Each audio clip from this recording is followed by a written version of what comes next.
of the town council. The open meeting law was extended and allows us to continue holding meetings where a quorum of the council can either be physically present in the room and or on Zoom.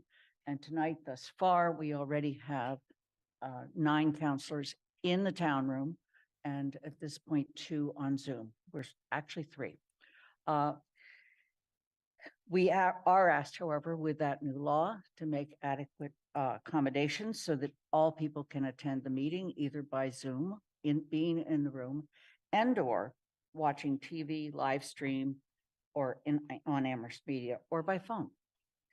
Given that we have a quorum of the council present, I'm calling the December 4, 2023 town council meeting to order at 6:35. I'm going to call on counselors by name. At that time, please answer that you are present. That makes sure we can hear you and you can hear us. And then make sure you mute your mic again. Shalini Baumil. I am present. Pat DeAngelis. Present. Anna Devlin Gothier. Present. Lynn Griesmer is present. Mandy Jo Haneke. Present. Anika Lopes. Present. Thank you. Michelle Miller. Present. Did you, I'm sorry, present. Michelle, we can't hear Michelle, we you. can't hear you. Oh, I can. I'm going to go on, but come back to you for a mic check in a moment, okay? Dorothy Pam. Here. I said here. Athena, I'm hearing that folks on Zoom can hear the remote attendees, but we cannot in the room. Okay, Dorothy, you can't hear us. No, I can.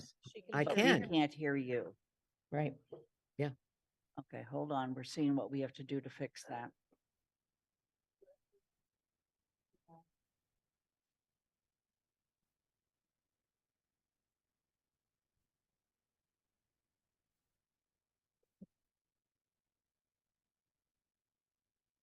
Dorothy, can you hear us now?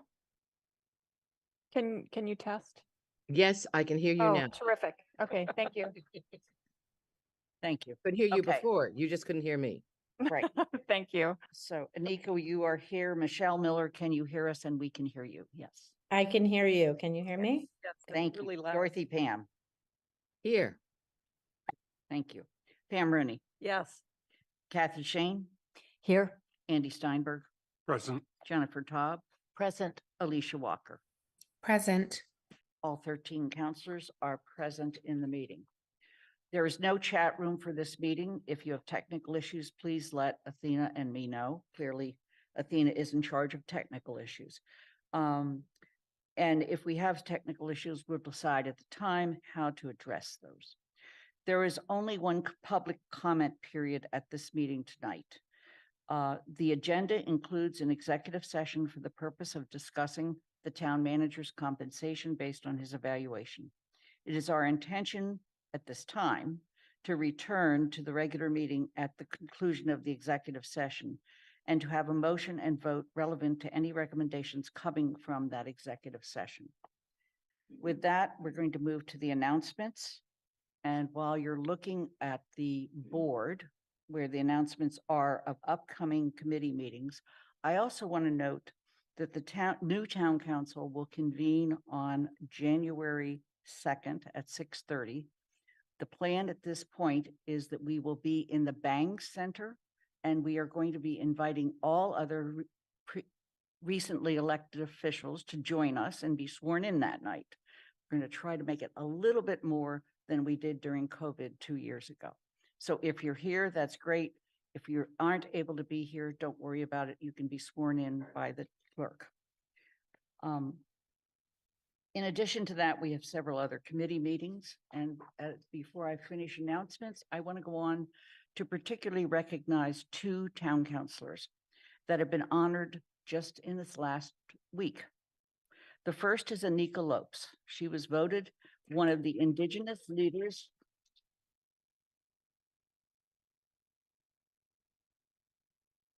of Massachusetts, chosen by Mass Live readers.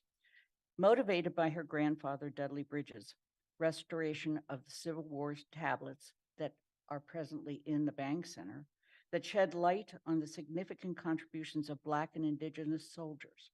In her own words, she says, "I approach historical work with a storyteller's heart. Cultivate meaningful connections, be adaptive to change, and harshness for diverse skills to weave a narrative that empowers and uplifts communities." The second is Michelle Miller.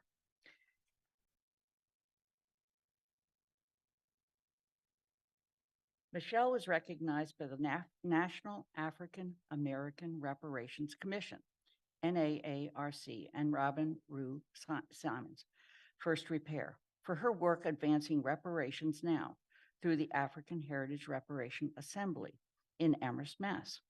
At the third symposium, she was among 200 attendees representing more than 75 initiatives, and Amherst was held up as inspirational to and generative of the spread of reparation. Her vision and leadership as an elected official in Amherst was genuinely honored and appreciated. I want to point out that you can read more about both of these in the front page of the town manager's report and on upcoming announcements on our website. Thank you. We have no hearing tonight, but we do have general public comment. So I want to point out that I am going to estimate at this point there are somewhere between 30 and 40 people in the town room, in addition to the counselors that are here. And there are 56 people on Zoom. So I'm going to ask something just a little unusual, and that is, Athena, how many people have signed up to speak in the town room? 20. Okay. And if you are on Zoom, I'm asking you to raise your hand now if you plan to speak.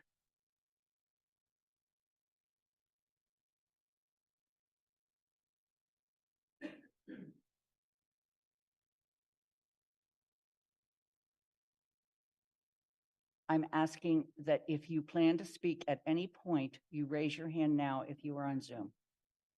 And that is true for the audience. I just need to get an accurate count. Okay, there are 12 people who have raised their hands to speak on Zoom and 20. With reluctance, I'm going to ask that you keep your remarks to 2 minutes. It's not something we like to do, but that means a full hour will be spent on public comment, which is fine. Residents are welcome to express their views for up to 3 minutes, 2 minutes in this case. The committee will not engage in a dialogue or comment on a matter raised during public comment. So with that, Athena, we're going to start with the audience. And let me just explain. When you come up, please state your name, where you live. The street is fine, the district is fine. And then go ahead and make sure you're speaking into the mic and that the green light is on. You'll come up to this desk if you're in the room. If you're on Zoom, you'll be let in. Again, at this point, there are 10 people in the audience on Zoom that have raised their hands, and I'm going to stick with that number. Okay? So, Athena? Catherine Appy, please come up to the microphone, state your name and address before you make your public comment. Thank you.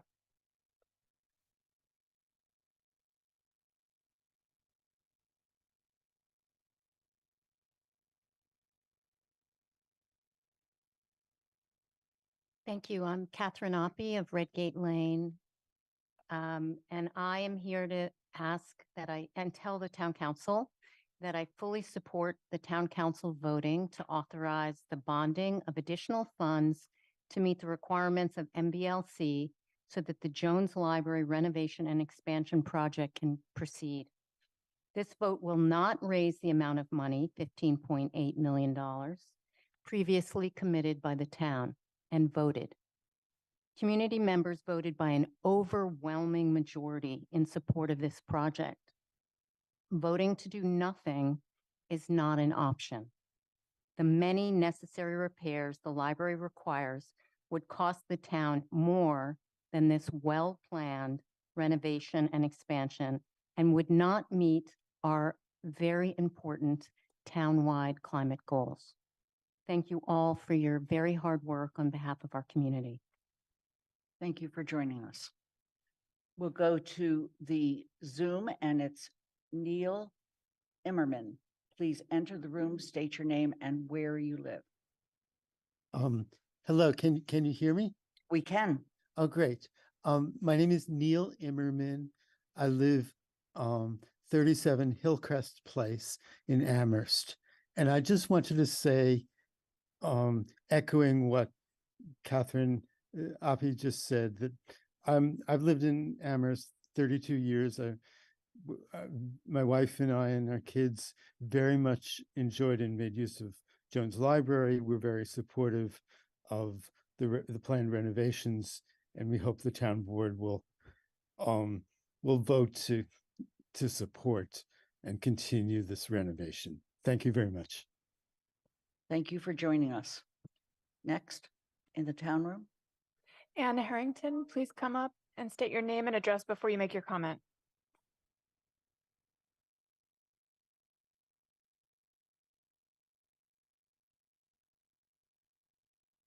Ann Harrington, 72 Van Meter Drive, in Amherst, and I'm a patron of the Jones Library.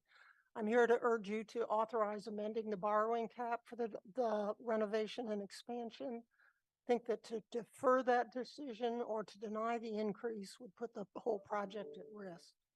I understand the concern that's been expressed that doing so might jeopardize moving forward with the DPW and fire station projects, but those concerns have been addressed to the satisfaction of the Finance Committee, and it seems it will not. What is harder to understand are other objections, some of which at best are misinformation. For instance, it's been claimed that some of the responsible changes that have been made in the building design to cut costs are jeopardizing the sustainability measures and the preservation of historical features of the building, which is not true. It's been alleged that the new building will be an oversized colossus, but if that were the case, the Mass Library Board of Commissioners would never have approved the design and certainly wouldn't have awarded the sizable grant that they did. Furthermore, it has been suggested that if the entire project were scrapped, that the donations already received could be redirected to necessary repairs on the existing building. My spouse and I are donors, and we definitely do not want our donation put toward patching up the existing building. And not incidentally, those repairs would cost the town more than what the town has budgeted for the renovation and expansion. The Jones Capital Campaign Committee is doing an excellent job of reaching its goals through the donations and the grants that it's been succeeded in receiving. And the Jones trustees in the town have executed legally binding commitments that ensure that the town's financial obligation will not exceed what has already been budgeted. In short, it's time to move forward with this project that over 60% of town voters have supported. So I ask you now to support amending the borrowing cap so as not to jeopardize the renovation and expansion. Thank you. Thank you for your comment. We're going now to the Zoom. Ellen Boucher, please enter the room and state your name. I'm sorry if I mispronounced it. That's fine. My name is Ellen Boucher, and I live on Lilac Lane in Amherst. Thank you all for the work that you do for our town. I'd like to strongly encourage you to vote in favor of amending the borrowing cap for the Jones Library. My family and I are heavy users of the library, especially the children's room, which very much needs updating. But to my mind, the crucial point is that town residents have already voted in favor of the library renovations.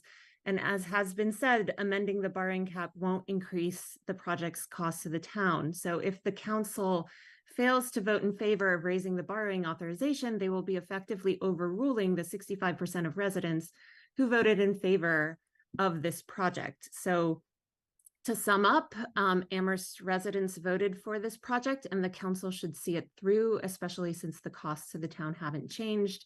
If not, then what was the point of having the public vote in favor of this project in the first place? Thank you very much. Thank you. Athena? Next is Christine Plett. Please correct your name pronunciation if I got it wrong and state your address before you begin. Christine Pleat, 72 Van Meter Drive. I'll be very short because everybody's already said what I was going to say. I am very much in favor of the council voting to amend the borrowing cap. Thus far, 38.7 million has been raised from all sources, more than 84% of the estimated cost of $46.1 million. And the fundraising continues. The library renovation received overwhelming support from the town in last year's referendum, and the monies raised thus far are a testament to that commitment. Please vote yes to amend the borrowing cap and let this project move forward. Thank you. Thank you for joining us. Erica Zikos, please enter the room, state your name and where you live. Thank you. Erica Zikas, District 5, Hulst Road. Joining the chorus tonight. Our library has a plan and has been raising funds and is on track to fully fund this project costs. Approving the bonding for an increased borrowing cap for the library won't impact plans for any other capital projects in the queue. Our new library is a fiscally, equitably, historically, and environmentally responsible design that the town of Amherst both needs and wants. The only way the town will pay is if we don't do the renovation, bringing the building up to code, repairing damage that all comes at a cost. These things are part of the renovation and addition design. They're baked into the plan to provide us a 21st century community hub, one that serves our children and teens, our English language learners, our differently abled, and everybody else. The town needs to honor the will of the constituents, the overwhelming majority of voters who really want to see this library project move forward. Thanks. Thank you. Going back to the room. Carol Johnson, please come up and state your name and address before you make your comment.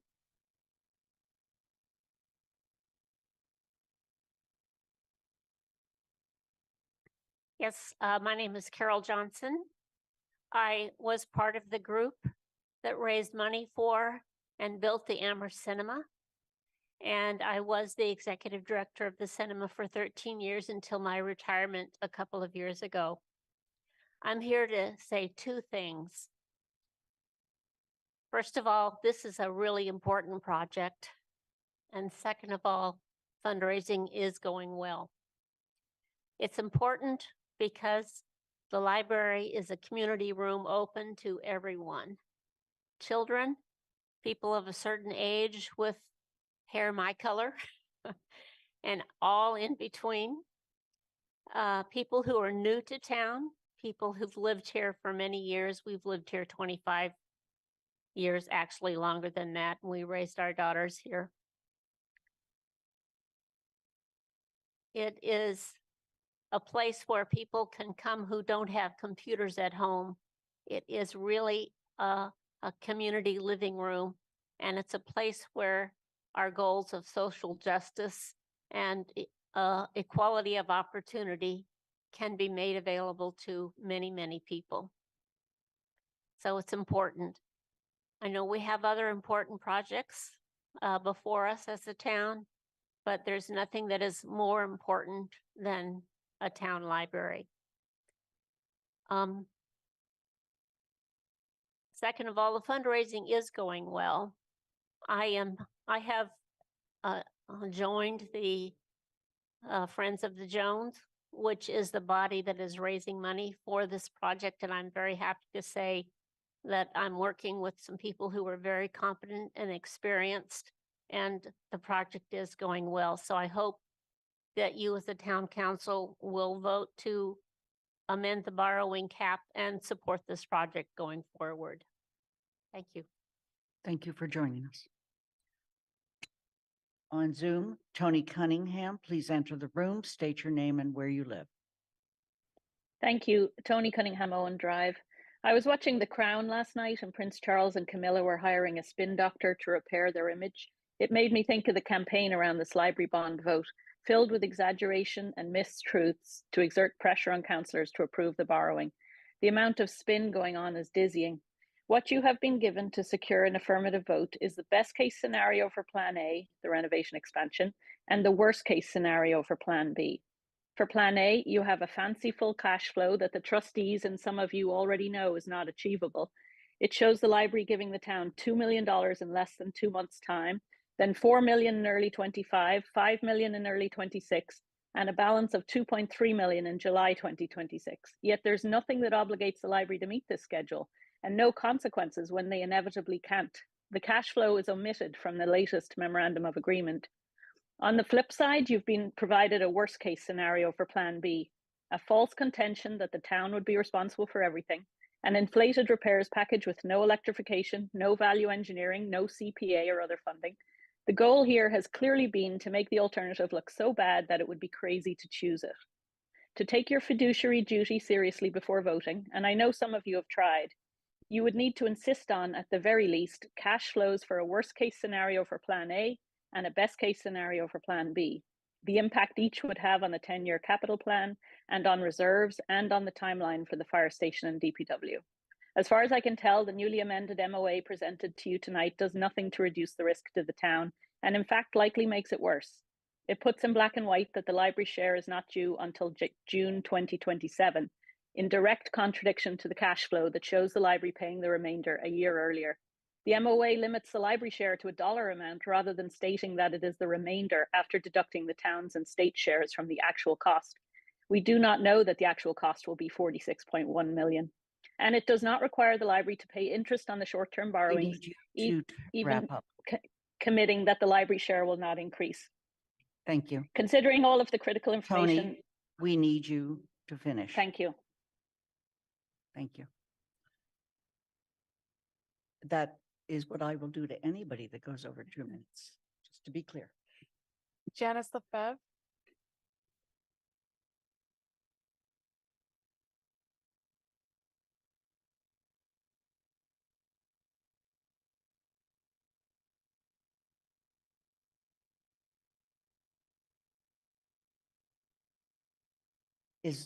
Make sure the green light is on, please. There you go. Thank you. I would just like to tell the town council that my husband and I support this project. We supported it with our vote. We support it with our donation that we have made over a 5-year period. I don't know what other people plan to do or can't speak for anyone else, but if the council votes to authorize the town to borrow the full amount, we are willing to make our full donation at this time to help silence any possible concerns about fundraising. Thank you. Thank you very much. Bill Lee, again, please enter the room, state your name and where you live, and please correct my pronunciation of your name. Good evening. Thank you for your time. My name is Bill Worley. Can you hear me? We can. And I didn't see the timer go on. And I'm here to support, I live in South Amherst on Carriage Lane. I'm here to support the amending the borrowing cap. I appreciate all the comments that have already been made. This is a financially responsible decision. A vibrant library is a beacon in a community such as ours. It supports all of the community, all ages and interests, and it provides a place for community center and a place for people to gather that is not available in any other area in town. So thank you for your efforts and again, support amending the borrowing cap. Thank you for joining us. Back to the audience. Nancy Campbell, please come up.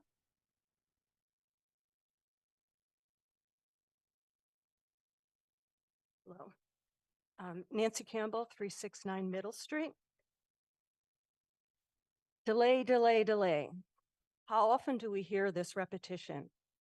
And the context is never good. How many millions has delay, delay, delay cost the town of Amherst in recent years? Elementary schools, double the price. Delays in deciding to renovate, expand the Jones Library, already maybe $10 million in additional costs, maybe more. I urge the town council, please don't add another delay to our list of delays. This is a quote from 1890 that appeared in the Amherst Record newspaper. Quote, "We should bear in mind the fact that the architect of the Cathedral of Milan, backed by the wealth of the universe, could not have designed a village horse shed that would meet the universal favor at the hands of the citizens of Amherst."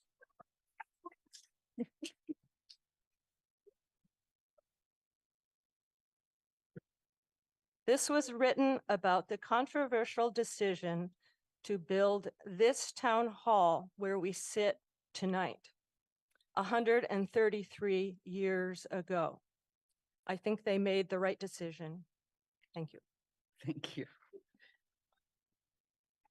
Always helps to have a little levity. Gretchen Plotkin, please enter the room, state your name and where you live.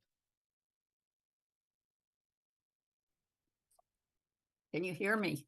We can. Thank you. I live at 11 Baldwin Lane in South Amherst.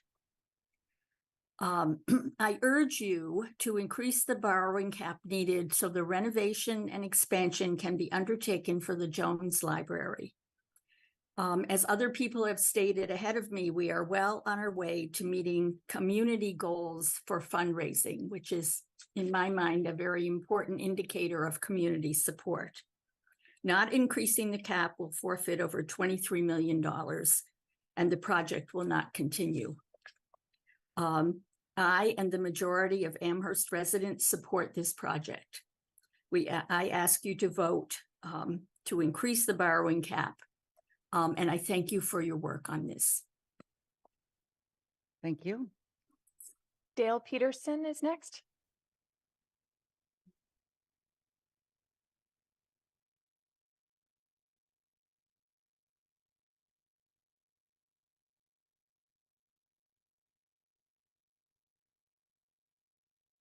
Dale Peterson, 234 Lincoln Avenue, presently District 3, soon to be District 4. I find myself optimistic in believing that the council will actually vote the amendment to lift the cap on the debt and will agree to fully fund the Jones Library project to its completion. I do so because I find it impossible not to remember that the town council took form in large part in response to town meeting's failure to execute the will of Amherst voters to construct and fund an elementary school. We know what the unfortunate consequences were of that delay. What I want to speak of tonight is not simply the cost of litigation and delay for the final project. I want to talk about the cost of delay for the excellent workforce and students, the teachers, the paraprofessionals, and the students who had to endure for a number of years facilities which were unhealthy and dysfunctional. And the same situation exists with the Jones Library. The 64% of Amherst voters supported a project to renovate and expand the Jones Library. I think that some members of the opposition we need you to wrap have up. focused upon the expansion, thinking that it was Please grandiose. wrap up. Thank you. What I want to say about that is that I don't believe they've actually visited the library. I need you to. If they have, as I have, It is one of Thank the you. most cramped spaces possible. I need you to. I have been in the Soviet Union and been in the provinces Thank and you. gone to a special collections, which was better accommodated. Thank you. I think the point is made. Thank you. Thank you. I really beg the rest of you to stick to your time frame. Thank you. Jenny Riley, please enter the room, state your name and where you live. All right, good evening. I'm Jennifer Riley of 36 Pondview Drive, and this is my first town council meeting. And as an Amherst taxpayer and the parent of a 5th grader in our public schools, and as a person who's often enjoyed the Jones Library in the 7+ years that we've lived here, I'm just submitting this comment tonight to urge the town council to take all necessary steps to continue the Jones Library renovation and expansion project. A yes vote tonight to amend the borrowing cap. It feels important to demonstrate to government sources of funding, also to private donors, and perhaps most importantly, to the people and families of Amherst, that the town council is going to steward this project forward and get it across the finish line. So thank you for all you're doing to make that happen. And thank you for keeping us on the road to a Jones Library that will truly meet the needs of our town. Thank you for joining us. Jeff Lee. Jeff Lee I live on Southeast Street. Some history. In 2014-15, 2 fundraisers, Kent Ferber and Matt Blumenfeld, pitched to the trustees the idea of pursuing an MBLC library construction grant. So far, so good. The MBLC requires that the library's long-range plan support any grant application. So the fundraisers and trustees came up with a 5-year plan claiming that a community the size of Amherst needs an 87,000 square foot building. This number would have Amherst with its 17,000 full-time residents build the 5th largest library in Massachusetts after Boston, Worcester, Cambridge, and Newton. This encouraged a large chunk of grant money, but also required a large commitment of taxpayer funds from the town and a large fundraising commitment. In 2018, with funding approval coming up, 4 library fundraisers helped co-found the PAC Amherst Forward. Fundraisers come with large contact lists and social media networks, as well as access to people who will donate money to the PAC and lobby for the library project, whether it's cost justified or not. In subsequent town meeting elections, or town council elections, Amherst Forward has succeeded in helping many of you get elected. Last week, we learned that capital campaign fundraisers intend to pay $1.05 million in campaign expenses. With personnel expenses representing 90% of campaign expenses, Amherst Forward Library professional fundraisers stand to earn more than $900,000 for their lobbying efforts. If this isn't a conflict of interest and a perversion of our local democracy, I don't know what is. Please do the right thing. Vote no and find a more affordable and democratic way to fix up the Jones Library. Thank you. Thank you for joining us. We'll go to Maria Kopecki. Please enter the room, state your name and where you live. Maria Kopecki, South Amherst. Back in April of this year, when the town council voted to authorize borrowing for the elementary school project, there was much wringing of hands over committing $5 million of capital reserves to lower the borrowing and therefore the tax impact on residents. Councilors reluctantly agreed only when promised that most of that money would be replenished through federal and utility rebates. An effort by Councilor Walker to dedicate another $5 million to decrease the burden on taxpayers further was not supported, with councilors exclaiming that these funds were needed to pay for the fire station. Now those same councilors are singing a very different tune. For the first time at a public meeting last week, Council President Lynn Griesmer, Finance Committee Chair Andy Steinberg, and Town Manager Paul Bockelman all suggested spending those same capital reserves that just a few months ago were not to be touched to relieve pressure from the high cost of the library project. Gone is the promise to save those funds for the fire station. They have finally said out loud what we have long suspected. When the debt from the library project drains the capital budget, they are perfectly content to tap into the reserves to cover the shortfall, and the fire station can just keep on waiting. Despite being asked multiple times, Bockelman has still not produced details of the impact of taking on this debt on annual capital spending, on the immense backlog of road and sidewalk repairs, or on the timeline for replacing the DPW and fire station. The fiscal model that was created to understand how the quote 4 capital projects affect each other and other capital needs remains withheld from the council and the public. It's been long clear that there is nothing that several members of this body could learn that would lead them to vote no on the library project. They don't want to hear about the downsides. Their lack of critical questioning makes it clear that it really doesn't matter to them how much it costs, how much risk it entails, or what impacts it would have on other town needs. They want this library project no matter what. I urge you to act in the best interest of the town as a whole and not push essential public safety to the back of the line. Thank you for joining us. Cami McGovern, please correct my pronunciation of your name.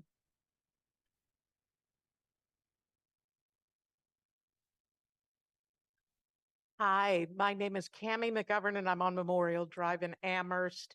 And I am speaking to you as a children's book author who has traveled pretty extensively through the state of Massachusetts and has seen in schools and what libraries are capable of when they have well-funded, adequate teen rooms and children's rooms. And what you see in, not surprisingly, Brookline, Cambridge, Wellesley, and well-funded towns like that are teen rooms that have incredible programming and statistics to bear out how their programming for teenagers impacts anti-drug, mental health, graduation rates, the support for the teens that so often fall between the cracks. And what I would say is it's not just happening in those towns. If we go to, I would actually beg of the counselors to visit South Hadley or Sunderland to see what a separate teen room provides for the teens that are there. When you have a door you can shut, you have teens empowered to create their own programming in which they can take care of themselves, talk to each other, form bonds. And I have participated in programmings with both of those towns, and it's extraordinary to see. Jones could do all of that. They only need the space. They currently have 2 beanbag chairs for a teen space, which is not adequate. Thank you so much. Thank you for joining us. Todd Holland, please enter the room, state your name and where you live. Todd Holland. I live on Elf Hill Road in South Amherst, District 5. Can you all hear me? We can. I participated with others on the Sustainability Committee for the Jones Library, so I'm pretty familiar with the project. And I'd also like to say that I have about 40 years experience in commercial construction. And right now I have never been more frustrated or anxious about the art and science of cost estimation for projects. I have 2 projects going to bid. One of them will be announced on Wednesday. And I have had to do a very similar effort of value engineering and scaling back of scope of that project to make it meet the estimated budget. And I was thrilled to hear someone else say that the effort to do that at the Jones Library did not violate any sustainability principles or jeopardize the functioning and beauty and efficiency of the building. What I will say is you have to trust the process. You have a very good design team. You will not know how much this is going to cost until it goes to bid. You can't get around that. If you choose to not secure the funding and bid anyway, it will be met with uncertainty, maybe disinterest in the bidding process, and all that will translate to increased costs. I really think things are turning around. There are projects that have had competitive bids lately, and I will just urge you to approve this. It's a beautiful project and a beautiful library, and I think we owe it to the people of Amherst to approve and move forward with it. Thank you for joining us. Back to the room. Lou Conover, please come up.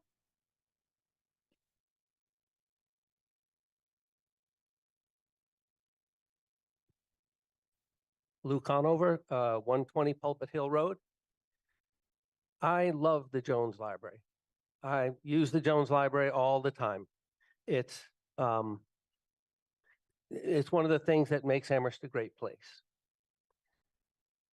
And this project has been put forward and supported by a political party in our town government. Now, I know that most of you were endorsed by that political party, but not all of you. I would be pleasantly surprised if anyone who was endorsed by Amherst Forward would actually take an honest look at this project.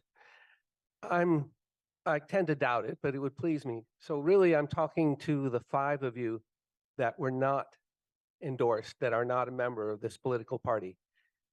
I see a great risk here. The fact is that the funding, the discussion, the finances, and all of this has been completely confused and obfuscated.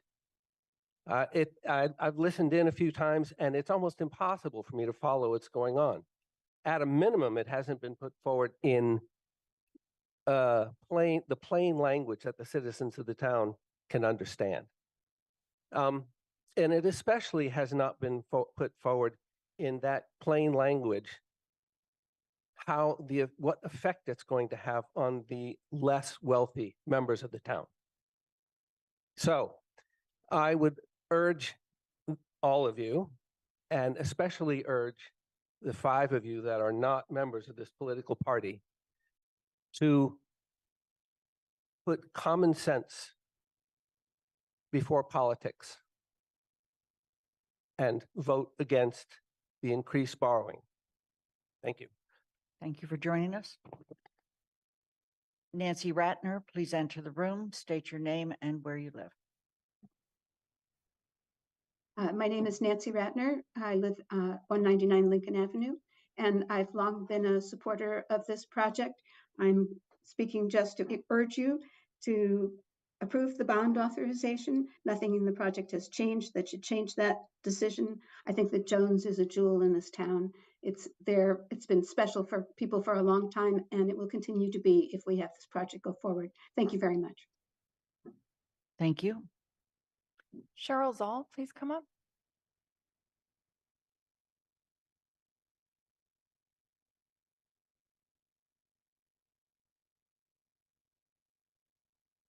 My name is Cheryl Zoll. I live on Cosby Avenue in Amherst.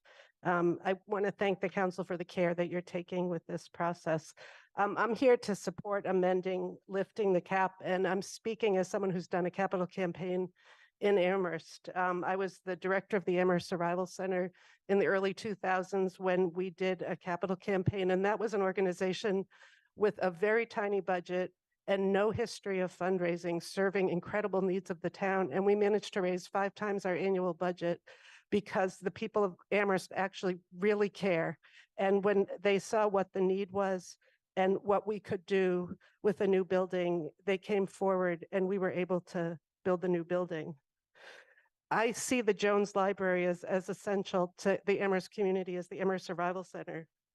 I spent a lot of time at the library myself, and when I was there, I often referred to it as Survival Center South, because I would see Survival Center participants there reading books, accessing the internet, looking for jobs, sometimes offering tutoring, sometimes getting tutoring, getting resources for their kids, and so on. All the things that happen in the library in a space that, when I toured it, reminded me so much of the old Survival Center in the basement.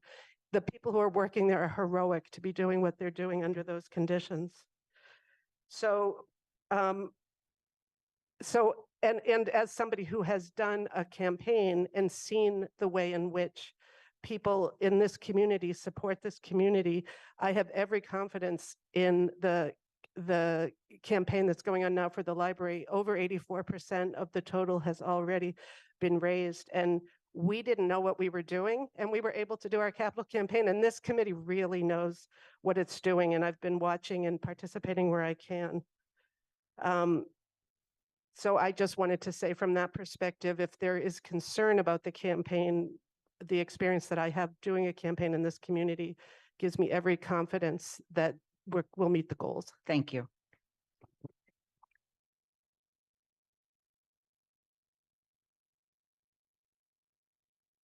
Oh, I'm sorry. Letitia La Follette, please enter the room, state your name and where you live.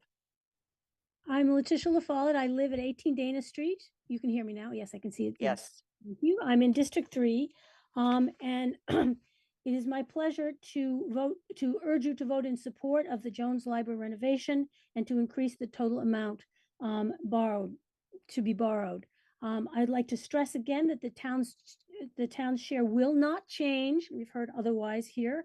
I see supporting the vision for the 21st century library as critical to the future of Amherst as an inclusive community. It will also serve as an important economic driver, as you have heard from the bid and small business owners in town. I have participated in the community capital campaign fundraising. I have been extremely impressed by the work that they have done.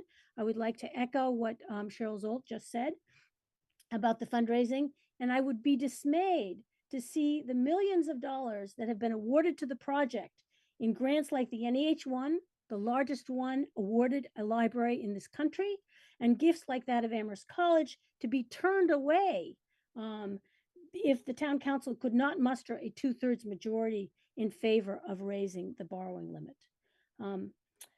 And I would like to also just be on the record saying that the Plan B that several other speakers have referred to is not actually a plan. It was rejected by the library years ago and is a fiction. Thank you very much. Thank you. Susan Tracy, please come on up.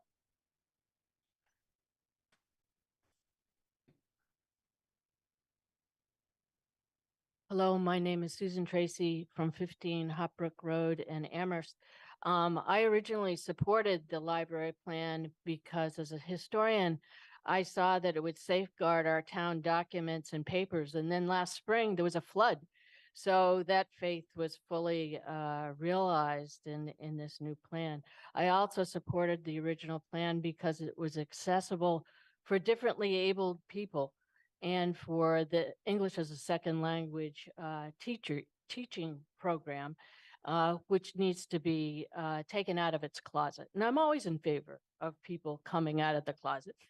So, and now the Civil War tablets commemorating the African-American members of the 54th Massachusetts Regiment from Amherst who fought here are going to be in our library. So I think that's really, really exciting.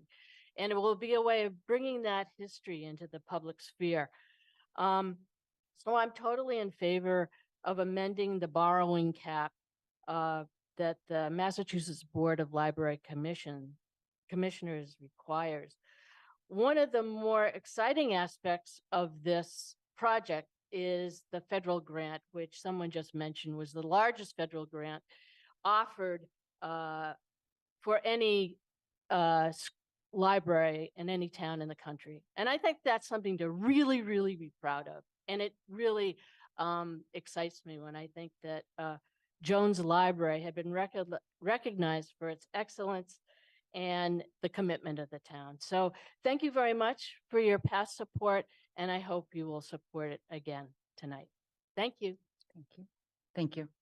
Rudy Perkins, please enter the room, state your name and where you live. Hi, Rudy Perkins, 42 Cherry Lane in Amherst. Can you hear me all right? We can. Excellent, thanks. I just wanted to, I'm not going to comment which way you should vote, but if you do vote in favor of raising the cap, I think you still need to make some changes to the Second Amendment to the MOA in order to protect the town's financial interests going forward. The fact sheet that was put out December 2nd says that the trustees and the town manager have signed binding agreements that any cost beyond the Mass Board of Library Commissioners, MBLC, and town commitments are the responsibilities of the trustees. Bravo, but that language is not in the MOA or the Second Amendment. So I think you need to get that language into the amendment so that it's very clear that if there are further cost increases, those are not going to be the responsibility of the town. They're going to be the responsibility of the library. And as I suggested and others did, we're actually fronting the money potentially while the library gets donations before they transfer the funds in. And the thought came up, I think, at your last meeting, that you should charge any ban interest that we have to pay to cover that should be covered by the library. That's only fair. They've made the commitment to contribute a certain amount into this project, and it has to be put in a timely way. And if it isn't, and we have to borrow to cover it, they should pick up the interest tab on that. I think you should attach the cash flow plan as a schedule to the MOA so that everybody knows the commitment, and that will help define what interest payments are being made covering the tardy payments into the project. And finally, you should have a mortgage so that you have an enforcement mechanism for payments owed. So if you go ahead, please make those changes or You something. need to wrap up, please. Okay. Rebecca Nordstrom.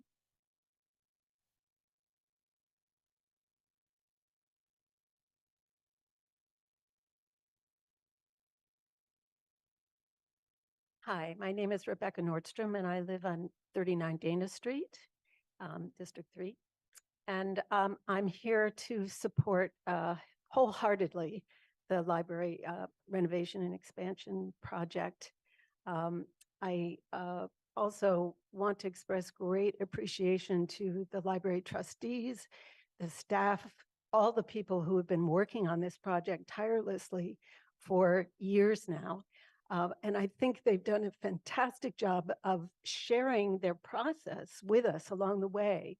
And I've seen the plans, and I've gone to meetings, and I've heard about them, and I'm just incredibly impressed with what they have planned. And I really hope that you will vote to amend the cap so that they'll be able to move ahead with this for all the reasons that all the other people before me have stated.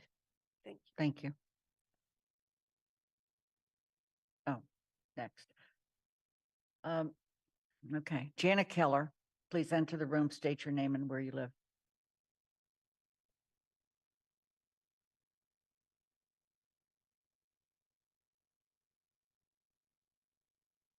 Janet, you need to unmute. Thank you. Hi, thanks for the opportunity to speak. I'm asking you to vote no for raising the library project borrowing cap for the 9.8 million supplemental appropriation, bringing the total authorization to the project to 46 million. This project is not the highest priority in town.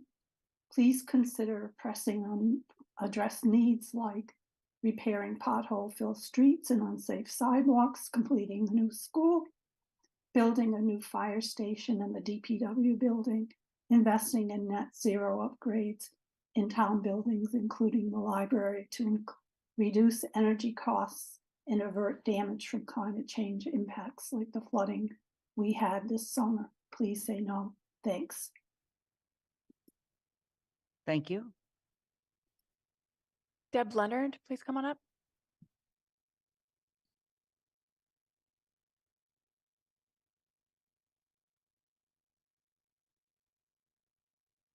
Hi, my name is Deb Leonard. I live on Old Farm Road, and I'm here to encourage you to vote yes to raise the borrowing cap. I would like to say that a no vote, to be absolutely clear, is not a pause. It's not a vote for the roads. It's not a vote for the DPW building. It's not a vote for the fire station. It's not a vote for lower taxes. It's not a vote for democracy. It's not a vote for fiscal responsibility. Whereas a yes vote is a vote to support the wishes of the voters. It supports the compliance with the Americans with Disabilities Act. It's to support a free place for teens to go in town without having to drop money on bubble tea. It's a vote to support a building that better supports English language learners, those without high-speed internet at home, and our goals of environmental sustainability. In sum, it's a vote to support the values of our community. It's been said that if you want to see where our community's values lie, look at the money. So let's put our money where our mouths are. I would like to say on a personal note, I drive a 20-year-old beat up minivan, so I'm not big on spending money. I like to stretch my dollars just like everyone else does. My minivan supports my needs. It does what I need it to do. People suggest perhaps that it's time to reinvest, and I would if that minivan better supported the needs of my family, myself, my safety. This new library, this expanded library, this renovated library will better support the needs of our community and reflect our values. Thank you. Thank you. The last person that is on Zoom and the last person I'll call on from Zoom is John. Please enter the room, state your name and where you live.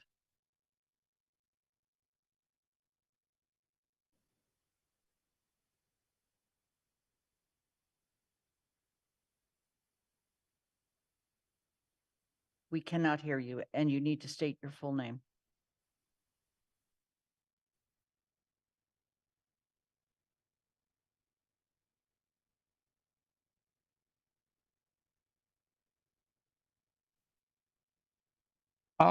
Can you? Yes, now we can hear you. No, we can't. Now you muted. No, you need to unmute and stay unmuted. I just want to mention that I made the last call for Zoom in the audience. Oh, can you hear me now? We can. Okay, thank you. This is John from Cherry Lane. I have a concern for the rental property bylaw proposal. In that proposal, there is a magic number of 25. So the landlord with 25 or more properties, or landlord with less than 25 properties, they have different treatment. So for landlord with less than 25 properties, all his or her property will be inspected 100% within 5-year period. For a landlord with more than 25, let's say 100, potentially only 20% of the property will be inspected every 5 years.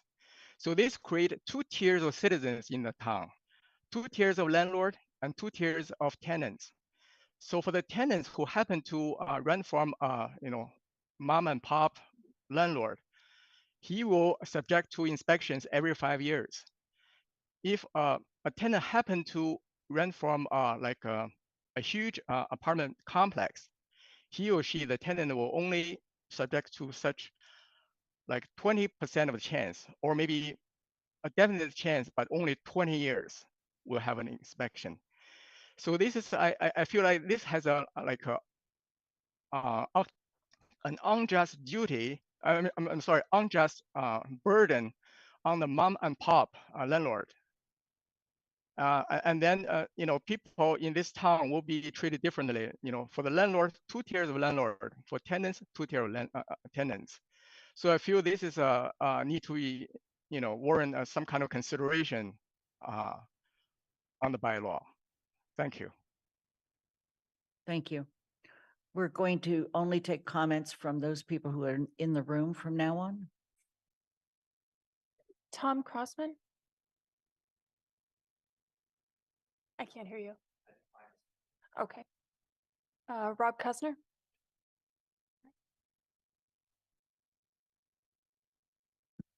I've been sitting so long, must I? Yes. I'd rather just stand for a minute. I'm sorry we only have 2 minutes, and I just want to say the last speaker, who was obviously not on the topic of the library, I hope you will think about that also. So now I'd like to talk about the library. I've been in town now for nearly 35 years. I think this is my 36th year in town with some absences. And I spent 3 of those years in this room quite a bit, serving like you, the public, I hope. And during that time, I served also on the Joint Capital Planning Committee when the library that I love quite a bit, in fact, I borrowed a book from a library, but this is from a little library rather than Jones, one I'm reading now, Empire Falls. Think about the title. The Jones Library is a library that I considered as a space, and it's also as a historical structure.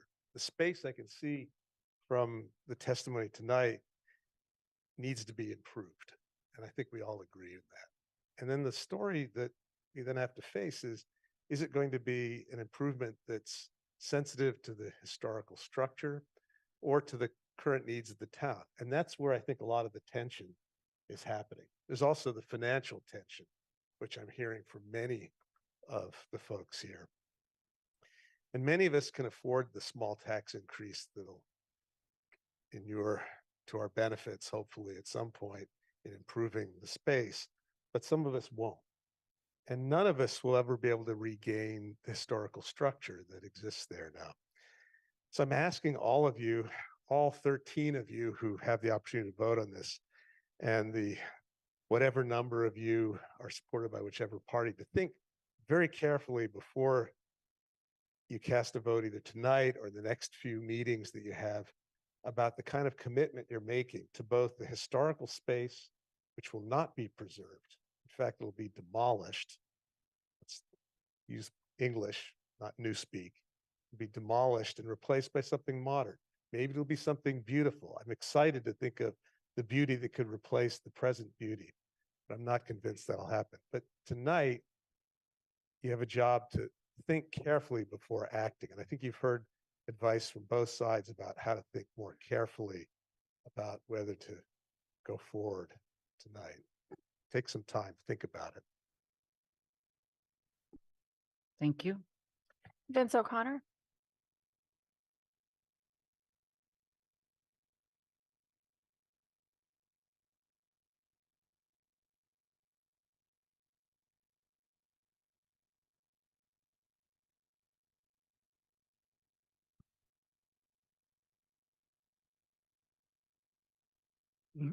Vince O'Connor, 175 Summer Street.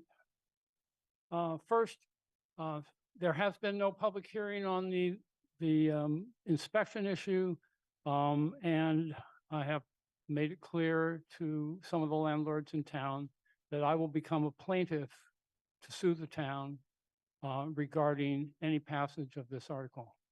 I think it is very premature and a very potentially destructive project to families.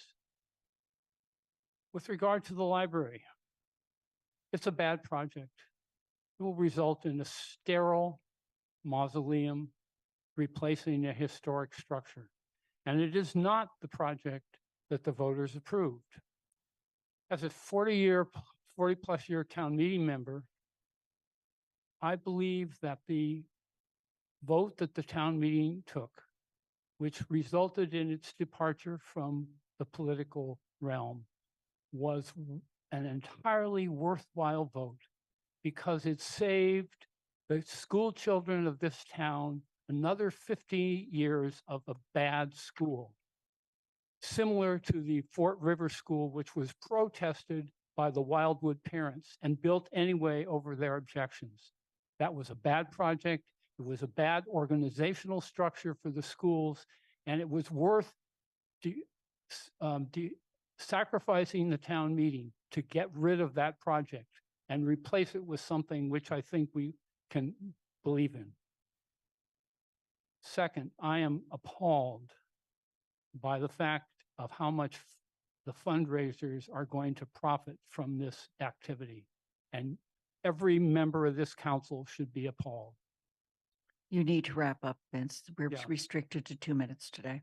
Finally, with regard to Amherst College and their thing, Vince, who pledged now. what to the Amherst College president in return for what?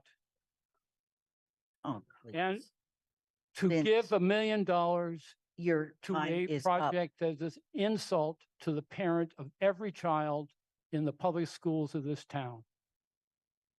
Thank you. James Offria.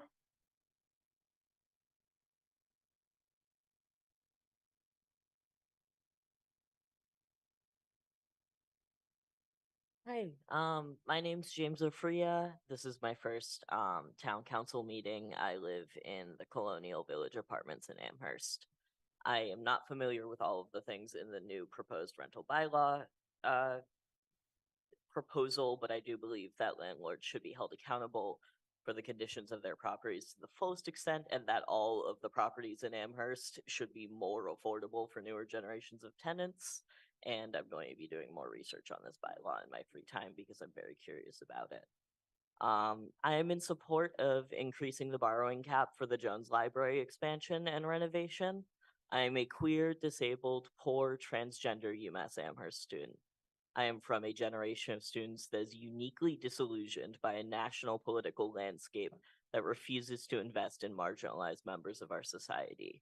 I personally don't really care how much money the library gets, although the borrowing cap increase would be incredibly beneficial to everyone who lives here.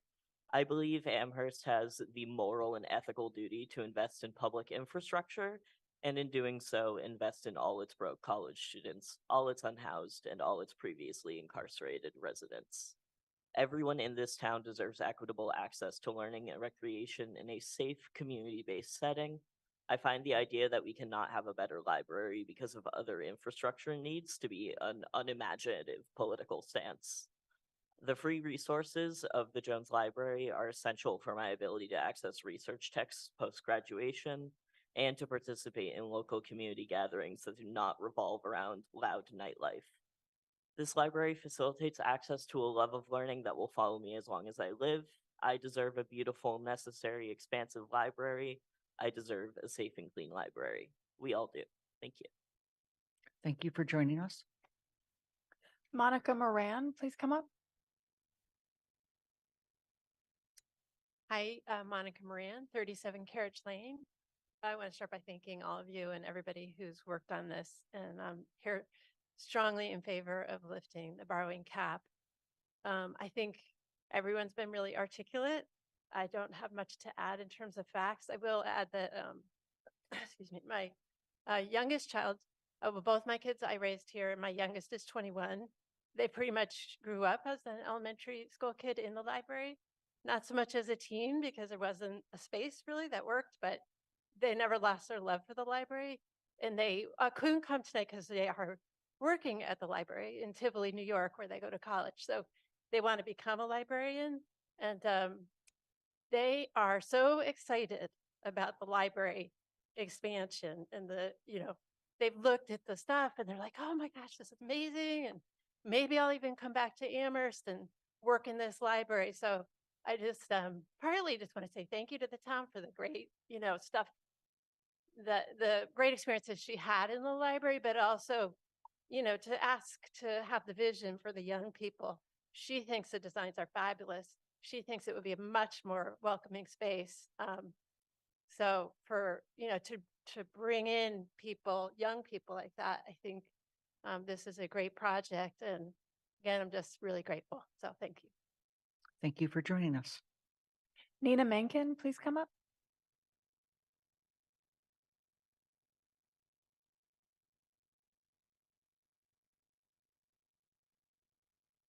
My name is Nina Mankin, and I have been a resident. My family's been a resident in Amherst for almost 6 decades. We've been paying taxes here for almost 6 decades, and I very much look forward to my teenager having a space in the center of town to be able to go to, because I won't let him go to the basement of the library now. I want to say that as a child, I saw the vibrant community that we had downtown. I've witnessed that community and that space, that vibrancy diminish to almost nothing in my lifetime, and I've watched it grow. And I applaud the efforts of the town and all of the people who are trying to bring back that kind of vibrancy. And I've seen 21st century community libraries that are incredibly different than a 20th or a 19th or an 18th century library. And I've seen what they've done for communities. In other Western countries, governments pay to build and update public libraries. In our country, if we're lucky, we get a government incentive for our community to buck up and raise those funds. I am incredibly grateful for the volunteers and professionals that Jones Library has brought together to realize what I believe is a truly American dream. And they are doing an amazing job. In my mind, this is a cause for unity and celebration, and most certainly for municipal support and gratitude for the tens of millions of dollars in investment that this group is bringing to us. I was in town meeting in 27. I was a member of town meeting in 2017 when we voted to move forward with this state grant. That is a vote about fulfilling a dedication to a project that we now have the opportunity to realize. Our electorate has voted in favor of fulfilling that promise, and I ask you to honor that. Thank you. Thank you. That's everyone on my list. Okay, thank you. That concludes public comment.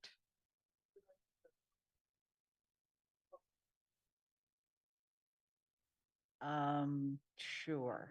I just want to apologize to my colleagues and the public for showing my support to one person who was speaking about coming out of the closet. Okay, thank you. All right. We're going to rapidly move through the consent agenda, and let me just mention that the town manager and I are supposed to give our state of the town addresses tonight. We are not going to do that until we finish the solar bylaw because of all of the people who are here for other reasons. The following item was selected, and I'm going to just tell you up front that the only item on the consent agenda is referral of the Charter Review Committee appointment recommendation process to GOL, Governance Organization and Legislation Committee. The other item that was on the consent agenda was the 2024 Town Council meeting calendar, and I've removed that because it was apparent that there were some need for discussion. So the motion is to move the following item and the printed motions thereunder and approve that item as a single unit. Referral of Charter Review Committee appointment recommendation process to GOL Committee. Is there a second?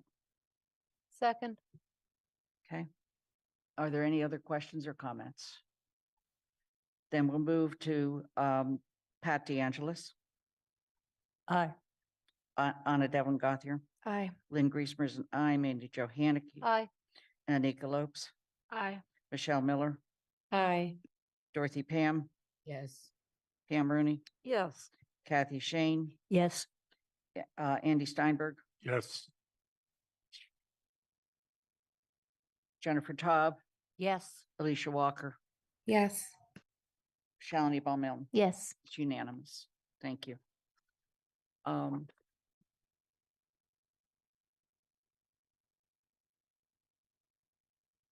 So we're going to skip over item 7 for the moment and move right on to action item 8, which is the supplemental appropriation for the expansion and renovation of the Jones Library, said sum to supplement the amount appropriated under the Town Council April 5th, 2021 order approving and authorizing borrowing funds for the expansion and renovation of the Jones Library.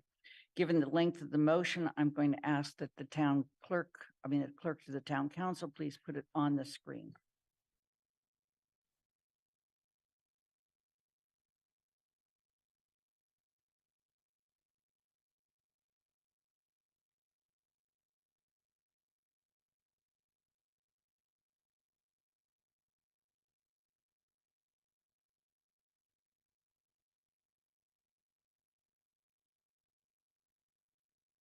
Begin in accordance with Charter Section 5.6, having been published on the Town Bulletin Board for a minimum of 10 days, on November 9, 2023, a public forum held on November 20th, 2023, and having been received by the Finance Committee, reviewed by the Finance Committee report of December 4th, 2023, to appropriate the sum of $9,860,100 for the expansion and renovation of the Jones Library location at 43 Amity Street, Amherst, Massachusetts. Said sum to supplement the amount appropriated under the Town Council's April 5, 2021 order approving and authorizing borrowing of funds for the expansion and renovation of the Jones Library for a total appropriation of $46,139,800, and to meet the supplemental appropriation hereunder to authorize the treasurer with the approval of the town manager to borrow said amount under and pursuant to Mass General Law, Chapter 44, Section 7 or 8, or pursuant to any other enabling authority, and to issue bonds or notes of the town thereof. Therefore, is there a second? Second, Haneke. Thank you. Now, with that, the floor is open for discussion. Andy, no, I'm sorry. It's not open for discussion. We are going to go to the Finance Committee report. Actually, I needed to make a disclosure. Okay, please do. Yes. I need to make a disclosure of an appearance of conflict of interest as required by Mass General Law, Chapter 268A, Section 23B3. My wife is a part-time employee of the library, working a half day per week at branch libraries. I have consulted with the Ethics Commission. Public employees are not allowed to participate if in a public, public employees may not participate in their public position in matters in which there's any immediate family member who has a financial interest. I have consulted with the Ethics Commission and determined that neither I nor a member of my family will have any financial benefit or loss as a result of the council decision on this matter. Thank you. Are there any other disclosures that need to happen at this time? None. Then Andy, Finance Committee report. The Finance Committee report has been provided in writing to the council and has been placed in the packet. And so Point of order, Andy, we can't hear you on Zoom. Speak closer to the mic. Okay, I'll try again. Does that work, Michelle? Michelle, yes. Yeah, okay. It does. Okay. As I said, the Finance Committee report has been provided to the town council as a written report, and it's available and has been available for the past several days in the packet, so it's available to the public. Therefore, I'm not going to repeat the entire report, but just to indicate that the committee voted and took two separate actions. The first one was to ask the town manager to approach the Jones Library about an amendment to the memorandum of agreement, and he has reported back to us about the results of that discussion, and I think that it addresses the issues that we wanted to make sure that were clarified. The second one was the motion to recommend that we, as a committee, recommend to the council that you approve the motion that is on the floor. So I'll leave it at that. Thank you. All right, thank you. I'm going to ask the town manager to update us regarding the memorandum of agreement discussions with the Jones Library trustees. Thank you, Lynn. Thank you, Lynn. So after the Finance Committee meeting, the Finance Committee voted to ask for a second memorandum amendment to the memorandum of agreement with the library trustees. We've drafted something up. The library trustees have, and I believe it's in the packet tonight. And basically it was to clarify how the funds were going to flow, because the two other agreements were not as explicit. And I tried to make this as explicit as possible. That information has been delivered to the town council. The library trustees met on Friday afternoon, and they voted to support this in principle. There's not a signed agreement, but this is sort of what you have in front of you is the framework for what would be agreed to. Okay. I might also mention at that meeting, which I observed but was not part of, the library trustees also voted that upon approval by the town council of the Jones Library renovation and expansion project, the library shall begin to transfer the assets derived from the following funds: Stone, Potash, B, E, and R, Van Steinberg, and Rundberg, to the town for the use on the project. The estimation at this time is that that amount is a little over $290,000. So with that, the floor is now open for council questions and discussion.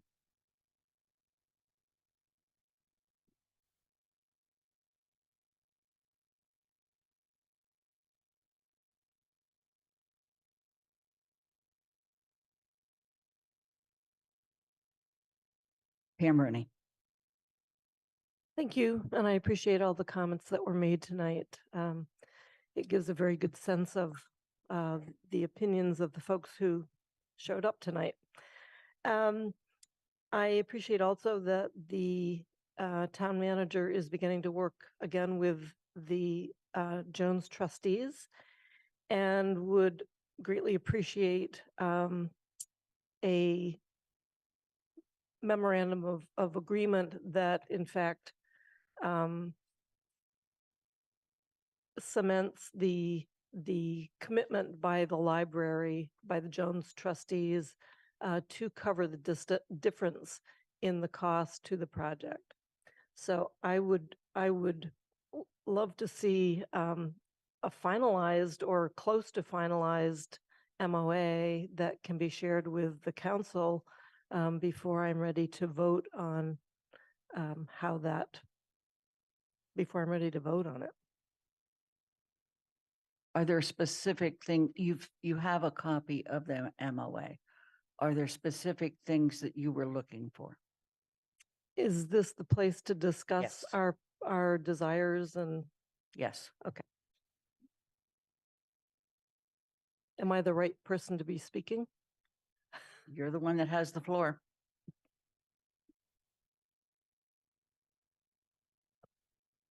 Yes, I would like very much to, I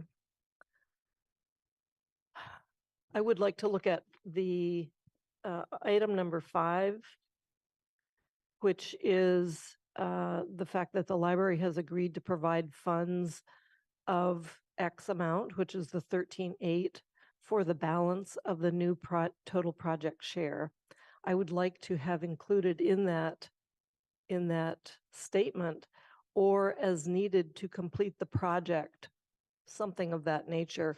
It's very important that if there is yet another difference in the amount, that the library is not capped at contributing simply, and it's a very large amount, 13,822,518. So if it came in significantly over that, I would want to make sure that it is also clear that they will provide those funds. Okay. Mr. Bockelman, you have your hand up. Yes, thank you. So I want to be clear what the council is voting on tonight. So the request is to vote on an appropriation amount of $46.1 million. That's the number. If the bid comes in higher than that, and there isn't a way to value engineer it down, we cannot sign a contract higher than that amount without an additional action by the town council to provide the funding for the difference.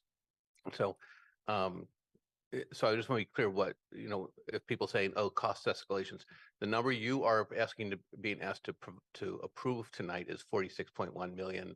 as stated in the actual motion. And then the idea of the memorandum of agreement is to outline exactly where that $46.1 million will come from.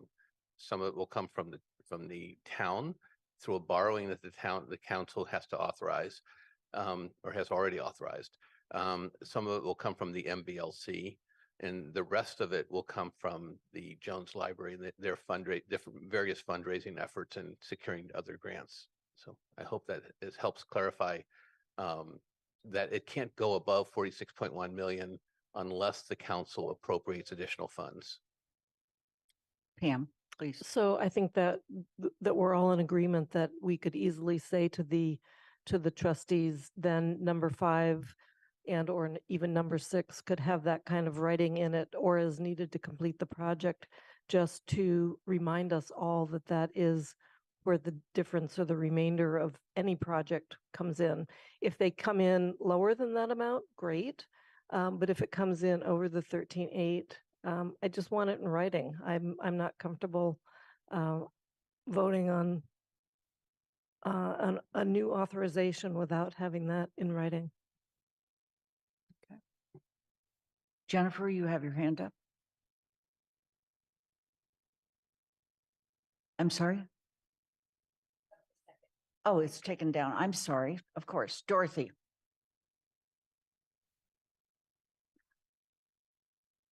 This question is probably to Paul. What I think so many people are afraid of is that we're going to be in a position where the town has spent tremendous money, and the library too, and we're going to find out that we have to spend more and more and more. And people say, well, you just have to do it. And that we'll be just forced to do it at a cost of public safety, which is a concern that people keep bringing to me again and again and again. People want the library to be clean and safe and up to date, but not at the cost of public health and public safety. So how far down the road can the town can someone come to the town and say, listen, I know you said did this and you gave that, but here we are and we just can't do it, and they've raised the price. I want to know how far down that can be, or whether this would happen earlier in the process. Mr. Bachman. Well, the council is its own body. Anybody can make a motion when they see fit. So that's totally in the hands of the town council. I think when we get to a bid document, and I think someone spoke eloquently about why you need the appropriation before you go out to bid. Companies will spend tens of thousands of dollars preparing a bid for this project. If the funding isn't secured, they may decide not to put in a bid for the project. They need, they're not going to expend a lot of money to prepare a bid document. There's a pretty extensive bid document that we ask for because it's a significant major public building and a lot of things that they have to comply with. So once the bid is secured and we have a contract, that's when we will know what the cost is. But the problem with that, and it's like we've done this with the library, with the school as well. We've appropriated a sum of money. It's up to the building committee now to bid out a project that we think will fit within the cap that potentially if you vote the 46.1 million, to vote a project that will come in under that borrowing, that appropriation. Mm-hmm. And I think, the way you do that is you do some value engineering. You have add-ons. If we have money, we will do these things, but that's going to be the building committee's responsibility to do that. Okay. Thank you. Anna? So I was thinking about what Pam was suggesting, and I think my concern at first I was like, sure, right. Like we should absolutely put some sort of caveat in there. But then I think where my concern goes is that we kind of actually make the MOU weaker in doing that because we're not setting a specified amount. And I believe that this is the limit, right? That borrowing is the limit. And so by setting a set standard on what the town is responsible for and what the trustees are responsible for, we're setting the expectation that this is the final vote that we're going to take on this, and that any extra costs would start this whole process of revoting a borrowing authorization over again, which no one wants to do.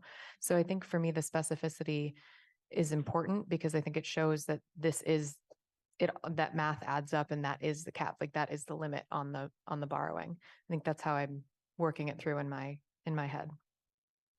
Okay. Thank you, Kathy. I have a longish statement. I won't go super long, Lynn, but I just want to make two comments about the agreement we're looking at. One is it's an amendment to an existing agreement that it still refers to. And some of this confusion is coming from that we didn't have time to rewrite the whole original, the 2021. So in the original, those terms still are there, that every time the library gets money, they're going to transfer to us and some of these commitments and authorization. So I think the effort to strengthen this wording, even if it's repetitive, is worth doing because it's hard to read two documents. The other quick comment, Lynn, is I'm a little surprised on the actual order that it doesn't have the additional table. When we voted in 2021, we said anticipated funding sources, and we had a very clear document, and that's been helpful to me. And I have a copy of it because the Finance Committee got it. It was just reminding ourselves of what the library's obligation was, what the MBLLC, and I'd like that added. Paul has it. I would just like it added to the order. That's the document that we were provided back, I believe it was the 13th of November. Yeah, and it just, when we did the order in 2021, it was anticipated funding sources, which was a way we did it attached to the order. So it just made it very clear there were some big numbers coming in. But I just want to suggest that if we attach it to the order, it would be helpful. It is the intent. So I want to say that I really applaud the trustees and our state and congressional legislative reps for what they've been able to do. They've secured more than $4.5 million in 4 large grants. I voted against continuing a year ago because I didn't believe anything like this was possible. They have certainly exceeded my expectations, and there is a lot of money at risk. I am still concerned about the financial risk to the town, that although the intentions are to limit it to 15.8 and the 1 million in CPAC, that these could be higher because there's still a gap. So the reason I'd like to see a tighter ban, both on the assurance that any shortfall will be the trustees' obligation, and a commitment in its item 9 right now that trustees would be willing to pay a share of the short-term ban costs. And just for all the audience out there, with the best guess on funding flow right now, it comes to about $750,000 over a 2-year period. And that money's, or 3-year, it's got to come out of our cash flow. So if they can't accelerate money enough to bring it down, I'd like to amend the clause in the ban and say there would be a willingness to share that cost.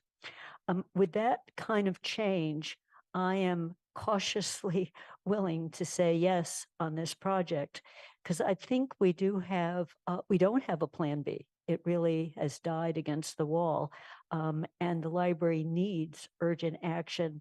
I also have heard more and more, and we heard tonight on the positive side of an expanded space. If I think of this as public space, of our space, of our community space, we need space for music events, festive gatherings, celebrations, and more. Families with young children coming and meeting together, not just to get books. And so if we really think that we're going to have a new public space and there's going to be programming that others of us can work on, not just library functions, but also this is an exciting opportunity. So if we can tighten the MOA, I can be convinced to be a cautious yes. And I want to remind people, I voted way back when. I abstained because I was worried about the risk. Then I voted no because I thought the risk was extreme last year. I think it's still high, but we can't get rid of it altogether. So the council owes it to the taxpayers to get as tight a ban agreement as we can and to keep the incentive on the trustees to get us money quickly because they're on the hook for some of that short-term interest. So keeping that incentive, I know they want to, So I'll end there with my comments. The other thing we have been told publicly, I would like a commitment that no one's coming back to us for furniture, for audiovisual, because I know the budget's very tight, that they'll raise monies for that, because we're not going to have the capital funds over the next few years. We want the library to be really functional. And there is a commitment to secure a bank loan if they need to, because the funding doesn't come up to what they need. I think that's a great idea, and I think it's feasible. So I would like it to not just be a verbal commitment, but to have it somewhere in writing that the trustees are really working on behalf of the whole town, not just the library. Thank you. Anna, you have your hand up again. I remembered the second part of my comment. The other thing I was curious about is to the earlier point regarding the specificity of the amount the library is responsible for raising. Does that mean that if they somehow miraculously raise more than that, that they can't give that to the project as well? I think my question is, if for some reason they go over, are we then limiting that contribution and possibly eliminating a possibility to reduce the burden on the town? It's a very optimistic take, but I just wanted to say it. Great take. Having been part of a capital campaign that raised more than we needed, I'll tell you what we did. We put it in a fund and said it could only be used for purposes of that project. And guess what? Furniture, et cetera, is purposes of that project. So in my mind, they can spend it on the project. Noted. Paul, you had your hand up. I was going to say the same thing, that they don't have, it would be for this project, but it'd be funds. Their only commitment is to the funds that we put down on the piece of paper. So there's two questions that have been raised about the MOU. One is a question about what happens if the project cost is greater, and can we add to the MOU something that suggests that the library would be responsible for any increase?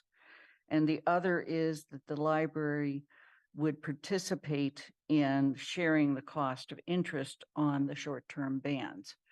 I would like agreement, if you don't mind, to have the cash flow shown for a moment. And specifically the second table. There was a revised cash flow developed on and shared with the Finance Committee on November 28th. That is the cash flow that you're now looking at. And the reason I want to show this is because the reason that we, that is attachment A. This we received from the library. It was based on receiving this from the library that the numbers were plugged in for the library contributions. I want to now point out that when you get to January 31st, 2025, you see that the first bands is borrowed. That's 14 million. At that point, the library has actually paid in a fair amount, but they still have about 2 million more to go. In addition to that, we haven't received all of the MBLC payments. In fact, the MBLC payments, there's still, I believe, if you'll scroll down to the next page, 2 more to go, 3 more to go. So the cost of the bands, the short-term borrow is actually more because of, or it's about equal because of the payment due from MBLC as well as the payment still due from the library. So in keeping that in mind, now I want to talk about what we've heard from various people in public meetings. None of this is me personally, okay? We've heard in public meetings that, one, there's already been discussions opened with Amherst College as to whether they would increase the rapidity or the speed with which they would provide their money. That's number one. The second is there a way in which the National Endowment for the Humanities and the other federal grant based on match would be able to pay earlier? And that still needs to be explored. The third issue that's been brought up, and that has been confirmed, in fact, by our financial advisor for the town, and that is when MBLC at the end of the year has money left, they don't want to give it back because they don't want to lose it. And so what they do is they give it to their existing projects. And so although they have actually promised a sixth payment of 1.6 million, thanks to Senator Comerford and Representative Dom for working so hard for that. That payment will actually probably be received over the 5-year period of the other payments because they give money when they have it, because they don't want to give it back to the Commonwealth. And that was, as I mentioned, confirmed by David Eisenthal, our own financial advisor, because he has seen that happen in other towns. So the possibility of having more money come in earlier is already being looked at. That's my purpose of pointing all of that out.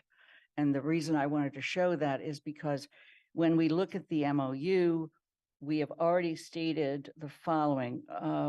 The library and the town will do everything possible to expedite providing funds to the town to avoid a minimize the amount and timing of the short-term loans / bans during construction.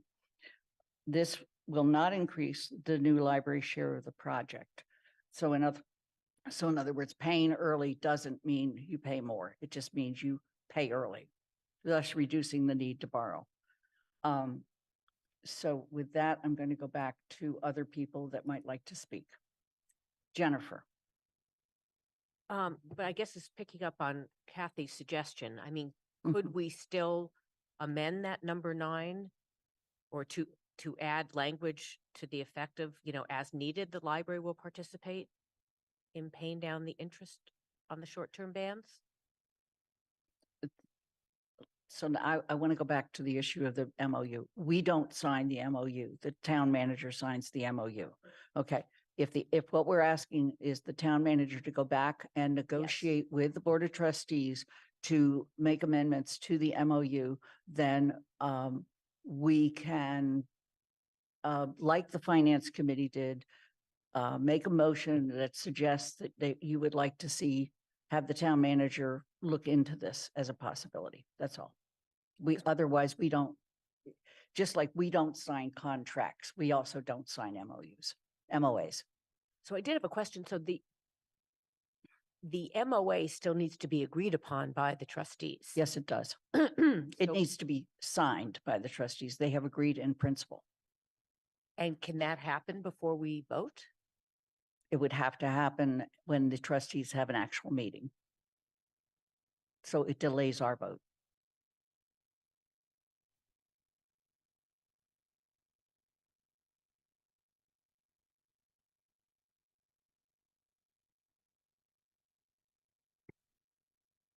Andy Joe. A couple of things. The trustees have agreed in principle to signing that MOU. I don't see why we cannot trust our fellow elected officials that they will uphold their word on that agreement. I'm looking at the cash flow, revised cash flow from 2021, April of 2021, that was provided to us when we first voted this. And if I read that, it's hard to read, but what I read from that one is that we were going to take out 15 million on that revised cash flow that was given to us in 2021 when we originally voted this project in March of 2023, and start incurring bans and go bonds in March of 2023 for this project, before the 6 million from the trustees would have been raised. And then another 2.7 million in March of 2024, and another 2.25 million in March of 2024, so that all bans would have been issued, I believe, 2 years before the project was finished, including the bands needed to do short-term borrowing from the 6 million from the library trustees. The new cash flow, from what I can potentially understand, is that we are trying to minimize that. But what I guess I'm not seeing is much of a difference in how much that cash flow borrowing is in bands between what we were suspecting would be required by the town when we voted in 2021 to authorize this project because of the library financing and when the money would come in then, and the expected borrowing for now. The interest rates are different from 2021 because, well, the interest rates were different then, but we've authorized that borrowing and the interest rates would be whatever they were when we borrowed. Which if we borrowed the money in 2023, I can tell you the rate that was predicted in 2021 of 2.80% would never have happened. We know that because 6 months ago, it would not have happened. We would have been at the 4 or 5 that's being predicted now. So I guess I don't understand where the concern is about the interest rate now, because it looks to me like the money we authorized and knew might need to be paid by bands, including bands, for the money we were expecting the trustees to raise back when we authorized this project in 2021 has not really changed. And so if in 2021, we were not forcing or expecting or asking for an MOU, that the library incur the interest payments on those bands for their portion. I'd like to know why we are expecting it now and that indication has changed. Lynn, can I respond? Pam's actually got her hand up, but if Pam wants to yield to you, that's fine. Go ahead. Mandy, I am looking at exactly the same sheet as you are. And one thing you didn't mention is that we were told that the total interest on the 5 million for the short-term bans in 2021, the total would be 48,000. That was the sum. And it was so small compared to everything else we were doing. It just didn't draw any attention. And it's because we were borrowing only 5.5 million for 6 months, 2 6-month spans. Now we're talking about borrowing $22.7 million in 1 year each bands for an optimistic $750,000. So it's that difference that will put pressure on our capital budgets. At 48,000, it was just a small amount of money, and we have a 5-year and a 10-year plan that it would be quickly absorbed. We have a very tough picture when I look at 2025 and 2026, if we have to bear all that cost. And yes, if the trustees expedite and bring more in, remember, we are already looking at their best guess, but if they could bring in several million more, we wouldn't have to borrow as much. It's because of that additional cost of the library and that there's a gap that we're having to borrow more. And Lynn is absolutely right. Some of that interest cost is because NBLC is paying us slower. So it's not all because of the library's piece. So what I wanted to do is, as needed, a share of, and I have specific wording. So it is to lower the pressure on our capital budgets, absorbing 500,000 in the first year. Another, we have the specific numbers, is really difficult given what we had already put on the books for those years. So yes, there were bans before. Yes, there are bans now, but it's a quantitative, huge difference in terms of the impact. May That I pales when you compare it to 46 million, but it's still real money. Okay, Mandy, you wanted to, I'm going to let this conversation go back and forth until we settle with this. So the page I'm looking at has bands of 2.3 million, 2.26 million, and 8.5 million, not just 2 million, Kathy. And they were all for a full year. They were all at different interest rates. Those interest rates were speculative because, well, we don't know the actual interest rates, and those interest rates would not have held. Number one. Number two, the 22 million you just cited for this project is not the trustees' share that you're citing interest on. That's also our share on bands. That's also the MBLC one, all of which our share in the MBLC shares, we would be paying anyway.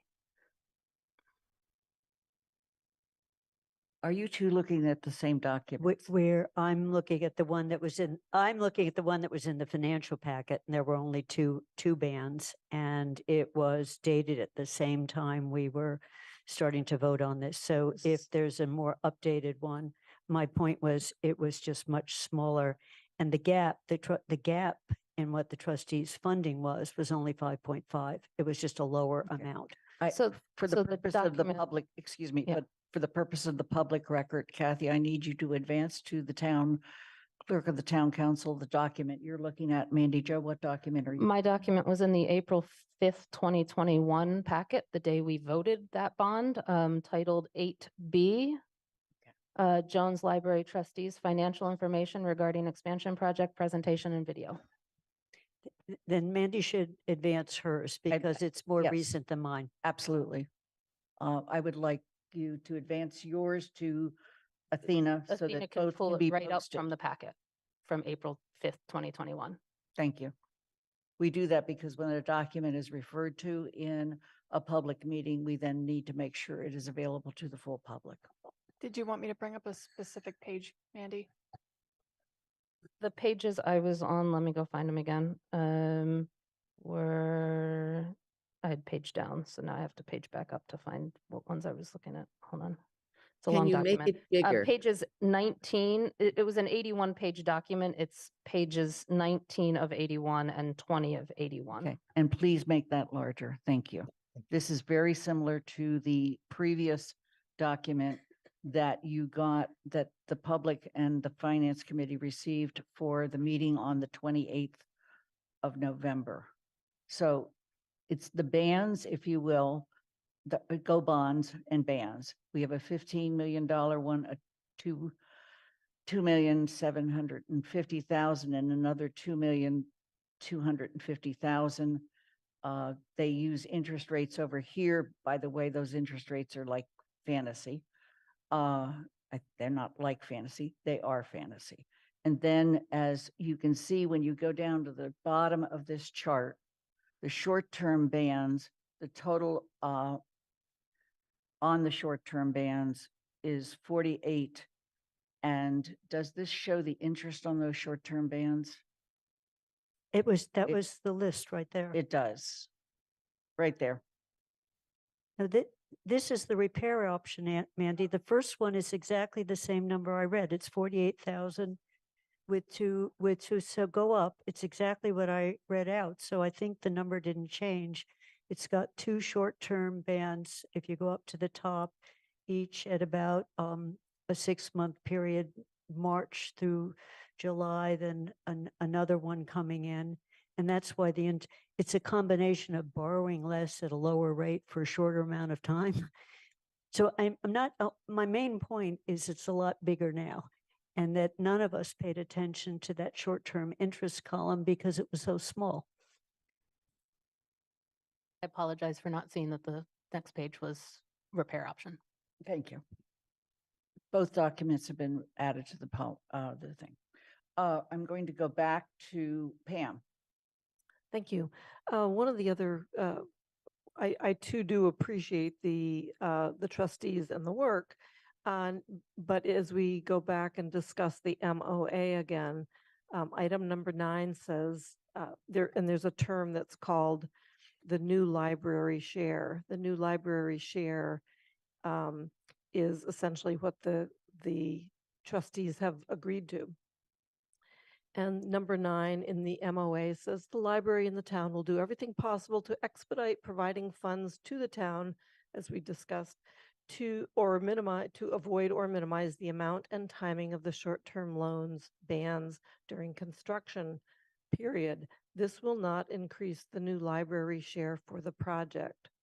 And I think that to me speaks loudly that the trustees do not expect that they would pay any more than the 13,822,518 that was stated previously in item number 5. So to say this will not increase the new library share of the project, it may. Those bids may come in above the amount that we're expecting. And to make a statement that it won't increase is something that probably should be struck from this agreement. So the intent on 9 was not to increase, but by expediting, you would not take out as high a band. So by expediting the payment, it would not be additional money, it would be getting money earlier. Can we say then this expediting will not increase the library share? Sure. Yeah. Otherwise it reads like, we don't care what happens, it ain't gonna increase the price. Right. So in other words, expediting payment will not increase the new library share of the project. That does not change the meaning. Okay. Are there any other questions or comments? I'm going to ask that you take the image down for the moment, and I'm going to call on Councillor Walker. Alicia? Thank you, Lynn. I just have a couple of concerns. Most have been brought up, but I want to know, well, there's some important information that we haven't been able to consider that would help me to feel like I'm making an informed decision here, like the 5-year capital budget and 10-year debt projections, financial modeling that shows the impact on our reserves and the timeline for the DPW and fire station. And I know I asked for a lot of this information, but what I asked for was a lot of information. So with the short time frame, it's not that I expected to have all of these things available, but I do feel like I'm being rushed to make this decision, and that I would absolutely benefit from having more time to consider and to be able to review these types of documents with this kind of information. My other concern is also about the language in the MOA. Again, a lot of my concerns have been brought up. The wording for number 9 to be amended. I agree that I would feel more comfortable with more specificity and would like to see some language about what would happen if something doesn't go as planned. I know we've had discussions about a loan or the possible use of endowments, and I would like to see language added on those things. And I would also like to see the cash flow added as a schedule of the MOA. And I think some of these things would provide a lot more security for the town. And so my question is, what would it look like in terms of process for us to ask the town manager to make amendments to the MOA, to make those agreements with the trustees and then to come back and have the vote at another time? What would that look like? And is that possible in terms of process at this time? It is possible that the town manager could meet again with the trustees between now and our next meeting on the 18th.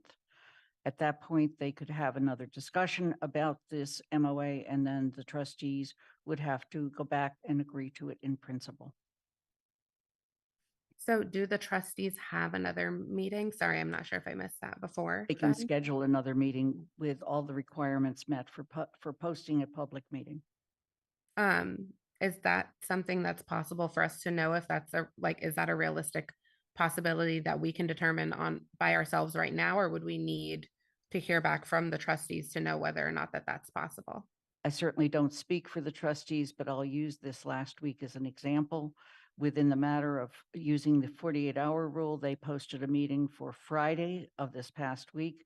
They held that meeting. They actually had a meeting posted for today, but they canceled that meeting. So it seems to me that by example, they have been able to demonstrate their ability to schedule meetings. Okay, and sorry, just another question in terms of process, because is that something that's possible for us to decide at this point with a motion already on the floor for a different action?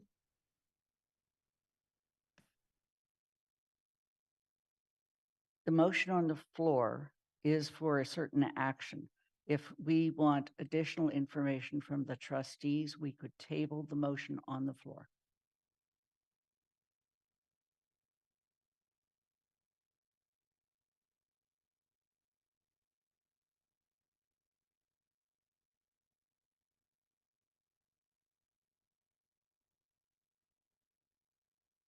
I'm looking to you, Athena.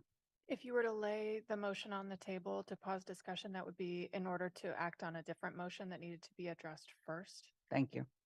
So if there were a different motion that you wanted to take up before that, then you could lay it on the table, or else you could postpone the motion on the floor to a certain time. Okay, thank you. Michelle Miller, you have your hand up. That's what I was gonna ask, if we can postpone to a date certain based on this discussion. And based on the current motion that's on the table. We certainly can postpone to a date certain. I also want to just mention that while we can take this discussion, the town manager has certainly heard it. I know that there's a number of trustees in the audience, both on Zoom and in person, and they've heard it. That does not guarantee that they will agree to that. What they've agreed to in principle is the MOU before you.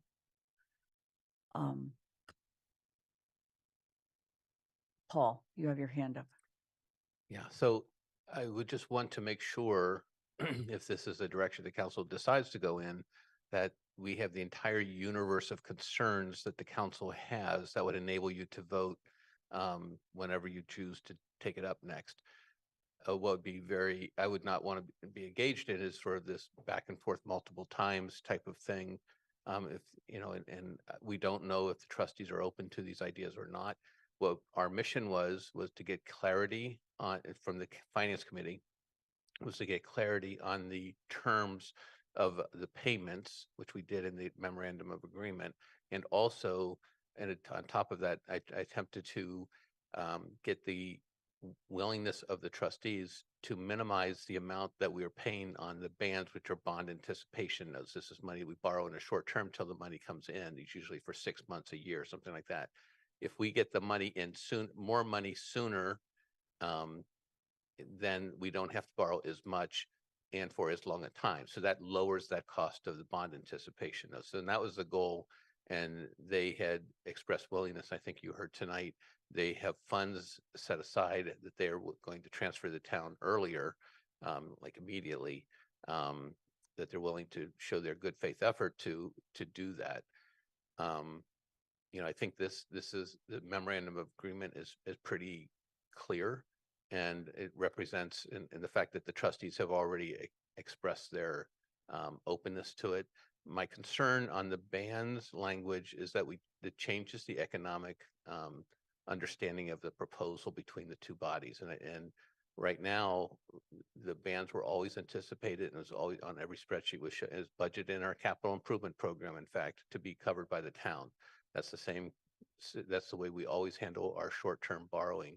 It sounds, if the councilors are saying that those funds should be actually adjusted by the trustees, then I will go with that request. But I just want you to know that we did make the effort and achieved the ability to their commitment to lower the length of time, minimize the length of time that we would borrow money, and to lower the amount that we would have to borrow. So that was the mission I felt I had after the finance committee meeting last Tuesday. Shalini?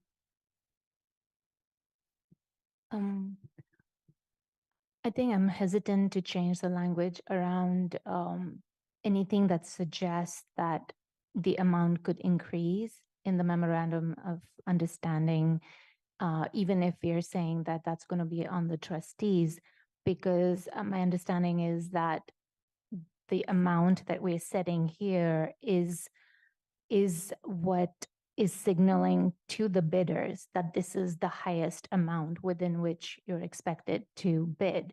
And leaving that open is leaving us vulnerable to higher bids. So I think that's another reason we want to just leave it as tight as possible.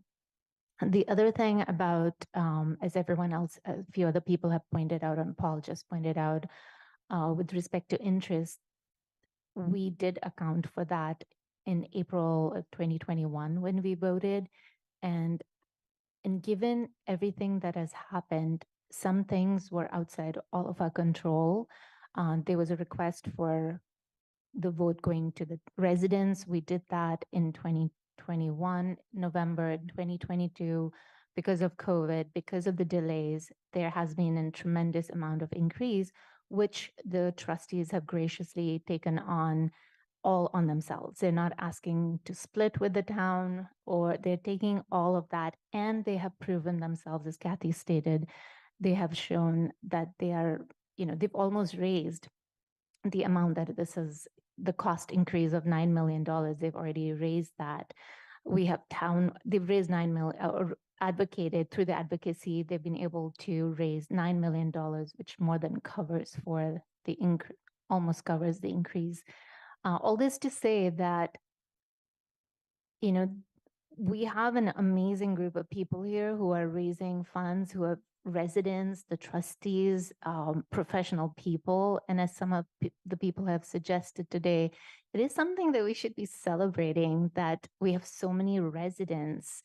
We have the state, at the state level, at the local level, we have the historic commissions, all of these agencies supporting the Jones Library. And I think right now we're just, one last thing I do want to address is that there is a concern that was raised, even though 75% of the emails we've received have been in support of the project.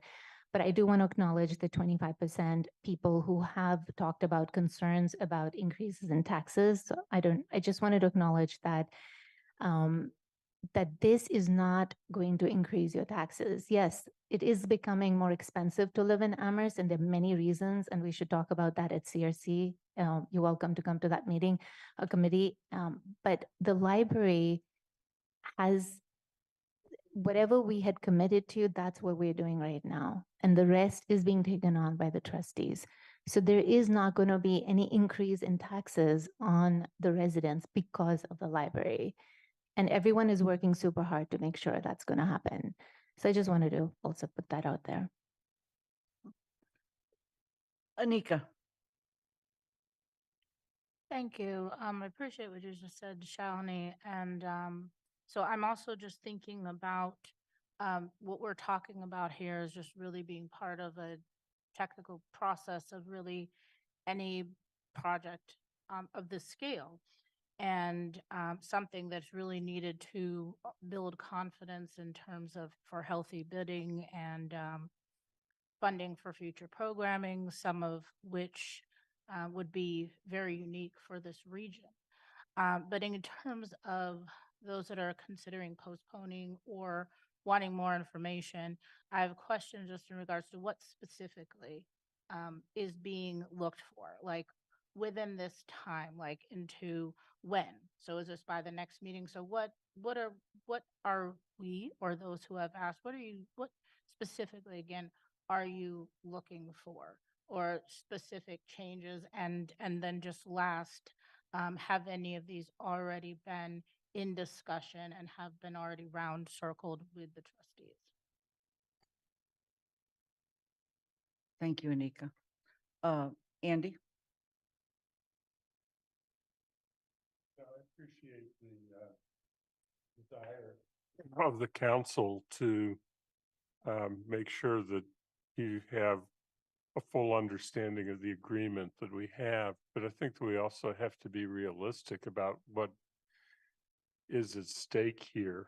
Because if if the concern is the implication and the pressure that this might place on our capital plan, I think you also have to look at the ultimately, not necessarily tonight, depends upon when we vote, but when we vote, yeah, we have to consider the impact of saying no to the proposal, that what it will have is an impact on our capital plan over the next years, because we know that we're then in a position where the town is going to be looked to do repairs that we would have done years ago, but did not, the library did not do unnecessary, only things that were absolutely necessary, because it was a wise idea to put it off and to try and take care of the problem here. But if we don't address it at this point, and Andy, you can't be heard. if we don't address it at this point, then the next thing that's going to happen is that we're going to have the town capital plan looking at the repairs that are going to cost, which were originally estimated in the memo in the fall State, of, yeah. of 19 to 21 million. And now they're increased significantly of things that were not anticipated in asbestos removal and code. So what the impact is, it's going to be much greater. Okay, Michelle? I'd like to give Alicia, if Alicia wants to speak before me, I can wait. Alicia? Thank you, Michelle. Thank you, Lynn. Yeah, so I just wanted to sort of just respond to a few of the previous counselors in saying that I did send a list of information that I would like to see to the town manager prior to last week's council meeting, and not to anyone's fault, because I know it was a long list of information and such a short period of time to gather such information, but I'm still interested on receiving that information and do still believe that it will help me feel like I'm making an informed decision. And it's a list of documents that I'd be happy to share if anyone wants to hear the full list of those things tonight, but I've already sent them to the town manager over a week ago. And so again, those are some of the things that I would like to be able to review. And I would like to just see the updated language in the MOA. So I would be interested at having more time to review those documents. And I think we did hear that it's possible to do that in a way that doesn't necessarily delay being able to take next steps. And so I think that that's the direction that I'm leaning in tonight, because I would like to know, I would like to have that security for the town, and I would like to know that I'm making an informed decision. And I think, as you know, to go off of what Andy said, it would be helpful to also see that in a 5-year capital plan. Like, what would it look like if we said no? What would it look like if we're moving forward with this? Like, that is the exact information that I would like to be able to look at before making this decision.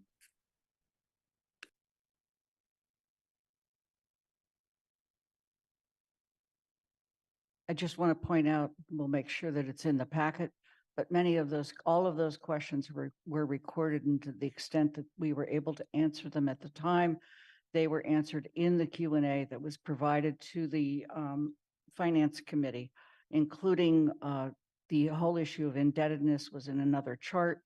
The issue of where do we stand with the capital plan. I know that the town manager has consulted, I believe, with our former finance director, who has looked at the thing and does not see a significant difference.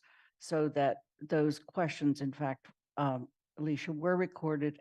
They are on the Q&A, and there are answers to the best of our ability to provide them. Michelle, I'm going to come back to you.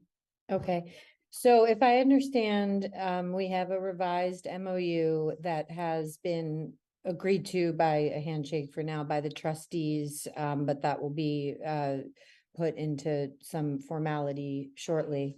We also have additional requests for the MOU that have been raised by enough counselors tonight that I think that postponing until a date certain, which I think would be the December 18th meeting, in order to give the town manager the opportunity to negotiate those additional requests with the trustees, is a way to get us, I think, as a body, more solid in advancing this. So can I make a motion now to? Yes. Okay. Is the motion to amend the current motion or to postpone the current motion to December 18th, so that the town manager has the opportunity to negotiate the additional requests as well as to formalize the requests that have already been incorporated in the MOU. Athena, It would be a motion to postpone the motion on the floor to December 18th. motion is on the floor. Is there a second? Second, Rooney. Okay. Are there any other questions or comments? Dorothy? I just want to say that the postponing, at least to my understanding, is not part of any plan of constantly working against this proposal, but it's part of a plan of finding a way to yes. So I strongly recommend that we do postpone it because I think that we can come together with just a little bit more clarification. That's it. Mandy Jo? I would like clarification, I guess, from the counselors before I make a decision on this motion to postpone. And then I might have a question after that. What exactly, I know there's been a lot of discussion about what might change, but what exactly would we be asking the town manager to renegotiate? And are we expecting a signed MOU before we vote? Because if we are, I'd like to have that discussion. Okay. And so I'd like from the counselors that are seeking changes to the MOU, indication whether they are also expecting the trustees to sign an MOU before we've even agreed to borrow more money. I also want to stress that all the town manager can do is carry a message. It's up to the trustees as to whether they will negotiate terms. So with that, Jennifer, you're one of the people that would like changes, and Pam and Kathy. Jennifer? Okay, well, I do want to ask a clarification. This Sure. may be pretty obvious, but so the trustees wouldn't sign an MOU because they don't know if we're going to, I mean, that can't happen. So I guess what I'm asking Paul is, when you say they've agreed to this in principle, have the trustees met and seen this MOU? Yes, they met on Friday afternoon. I wasn't at the meeting. I think Lynn was in attendance. I think she talked about that. And what was reported back to me is that they voted in principle to support it. I think they were hesitant to vote for it, not knowing if the council was going to vote for this or not. So it's kind of the cart before the horse. I mean, will it always be? So could they vote on it before? Not that they would sign it, but. If I have clarity in exactly what the council's expectations are, and it's a negotiation, it's not like put this in it, it happens. And we're confident that there isn't anything else coming up, which is what my fear is that I become an errand boy and it's going to go back and forth. It's not going to be productive. It's not fair to your fellow elected officials either. So I think if I have clarity about what it is, the pieces that you want to put into it, that you're asking for, I'm happy to have that conversation with them. But I want to point out that's subject to the trustees agreeing. We can ask for whatever we want, but they have to agree. So I have another question, if I could really, because I was the one that brought it up about the trustees possibly being asked to participate in paying down the interest on the bands. And you're saying we don't want to do that. I just want to be clear on that. I'm not a financial person. Well, we will take any money that anyone wants to give us because that reduces the amount that's coming out of our capital for other things. So what we accomplished, I think, was a good thing in that they agreed to push money to us as soon as they get it in a faster way. And also that will help us reduce the amount that we have to borrow and reduce the time we have to borrow it, which does reduce the interest cost. So you don't feel we need to add that because of. Do we have to add it? It's yeah, I mean, the more I feel like we've been very straightforward with the trustees. I think they're elected officials like you are. I think we have to treat them with respect, and they represent the library. You represent the town. We're all on the same team, and I think the idea is to get to an agreement that everybody feels that they are responsibly can sustain. We're not, and I think that they have already shown that they will make a good faith effort to expedite funding to us. So I think to then sort of go the next step, I certainly push for it if that's what the council feels is important in order for you to say yes to this project. Yeah, I would trust your judgment. Okay, so the question is still on the floor. Kathy, Pam, which one of you wants to go next? Pam? I really would like clarification on, I would expect that the town manager would work with the trustees, would come up with an MOA that they will offer up. I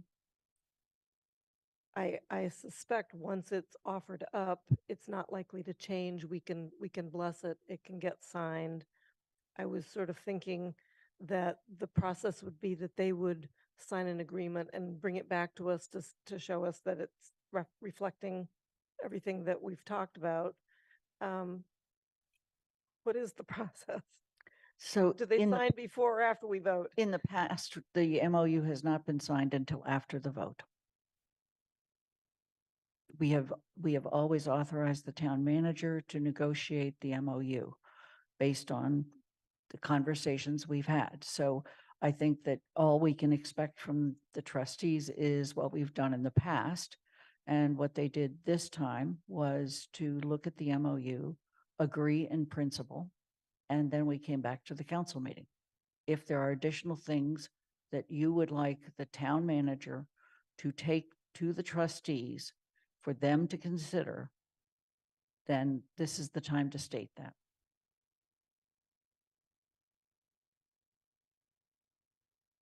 Well, then I'll repeat what I understand. I heard what was said about reflecting that there might be greater latitude in the dollar amount of the project. But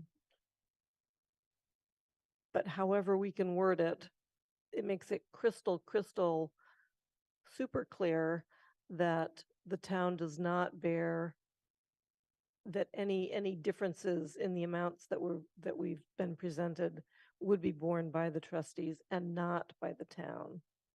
Because we're already absorbing more. Okay. We're absorbing more in our interest rate period on the 15.8.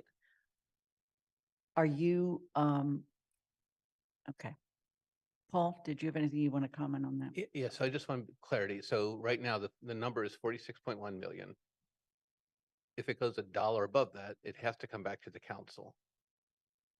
I can't sign a contract if it's above the amount that you appropriate tonight or whenever you decide to appropriate funds, hoping you do appropriate funds. So that's when you would have I would think that would be your next conversation, like whose side of the ledger is this additional cost, that extra dollar, who's going to pay that extra dollar. Now I think if I want to make sure I understand what you're asking. You're saying, I want to say now that extra dollar is going to be paid by the trustees. That's what you want to say now. Is that okay? Understood. Okay. Kathy? First, I want to assure you that I won't do, if you get some changes to strengthen this, there's not another list that you'll hear from me. This is it. So my concern, I mean, as Pam talked about items 5 and 6, if there's any way of wording that to make it totally clear that the library is responsible for their complete share. And in the absence of the original grid, which had 46 million and all the different pieces, didn't make that 13.8 as clear. So if there's a way to do that, and I think the two clauses 5 and 6 together, the concern is that we hit 5, 6, and 7. When we hit the 2-3 years down the road, if the trustees have not been able to successfully fundraise, we've heard verbally, and the treasurer has shown us real agreements that there's a potential of taking out a loan against the endowment to cover the gap. And that's, I think, is covered, that they will agree to find the money somewhere. So I'm not asking, assurance that they'll go out, but I just want that as tight as written, Paul, as possible. And then item 9, those are 5 and 6, no changes in 7 or 8. And item 9, if we could add a sentence that says something like, as needed, comma, the library will participate in paying a share of the interest on the short-term bonds. The point has been made here is those short-term interest rates aren't really all the result of the library not able to give us if they could give us their whole 8.8 tomorrow, we would still have to have short-term bans because the others are slower. So the purpose of this would be to be fair, but say something about that. And conceptually, what I've thought about is in this next 3-year period, there is an endowment that could send us some extra money if funds aren't coming in as fast as they expect, knowing they could be replenished by fundraising. So I'm not trying to put the endowment at long-term risk, but trying to take some of the short-term costs. So 9 has been a concern for me. And, early on, I raised this. I'm not sure. I realize that you'll go all out and you'll ask for it, and people will say you're crazy. And have you ever done this before in any van interest? And we'll probably say never have we had to share it. So I understand this is different, but it is also different that we're in actually a public-private partnership here. It is, the whole thing is different. It's not, so the clarity on 5 and 6. So if every lawyer in the room thinks that's clear, with or without definitely the full amount, and then 9, I think that's it. And then I do know, as I mentioned earlier, that all the other, we had this other original MOA that's still standing. This is an amendment to that one, which still has wording. As soon as the library gets the money, they're going to send it to us. We didn't lose any of that. No. So I just want people to understand that this isn't the only piece of paper. It's difficult to read too, but to know that the two are working together is important, because that had some strong language in it that I don't want to lose. Okay. Are there any other comments regarding what people are looking for in the MOA? Alicia, you have your hand up. Yes, thank you, Lynn. So Kathy covered just about everything that I was going to say, but I just wanted to add, I would like to see an indication of who is responsible for the campaign expenses, and I would like to see the cash flow added as a schedule to the MOA, in addition to essentially everything Kathy said. Okay, thank you. Andy Jo? I'm still confused about Pam Rooney's request about or more, because if we authorize borrowing of 46 point such million, we can't sign a contract above that. So that 1388822518 is as far as it can go under the borrowing we've authorized, because the contract can't be above those numbers. And so I worry that any change to or any indication that says or additional provides any potential bidders with some thought that there may be additional borrowing capacity that we haven't told them about. And that concerns me because there isn't. And so I think what you're asking for actually puts the town also in a much odder situation than just listing this 13822518 number and saying that's your share. If the bids don't come in there, we're back here discussing what we do about that. And that discussion might be changing 13822518 to a different number, but we're back here discussing it. And so I don't understand why the language in 5 and 6 is not sufficient, because there's no higher number than 13822518. May I respond? Please. Thank you. Mandy Joe, the town manager and I had that discourse, and he did explain to me, so I better understand why we would cap it at 13,855,518 or whatever the number is, right? And so I understand what he said. I nodded and I said, yes, but the key is that the extra will be paid by the trustees. And that's my message. However he wants to incorporate that aspect to it, let him do it. I'm comfortable. I don't need to change the wording in number 5 and 6 anymore. Okay? Okay, Unless it can be strengthened in some way. So I it's don't need that to. the extra that is confusing me because I don't understand what you're meaning by the extra. Pam? When we come back, if something comes back at a higher number, I don't want to have another conversation about is it going to be the town's share or is it going to be the library share? If another authorization is ever passed, which hopefully it will never be passed, right? And be needed. If it comes back in the future at a higher authorization request, I just want to say now, it just wants to be crystal clear that it's the trustees that are paying for it and not the town. Dorothy, I'm sorry. Okay, Dorothy. One of the things is there's rituals when you talk about money, which I find difficult. And one of them is that we don't talk about interest. Okay. So to me, the more does not mean raising the official cap. The official cap is there, but interest is not spoken of and it changes. And that's a concern that a lot of people have and that has been expressed tonight. So I had assumed that that was the interest. I understand Mandy Jo's point. You really don't want, you want bidders to understand this is what our cap, and we really can't go beyond it without having to go through a whole bunch of things again.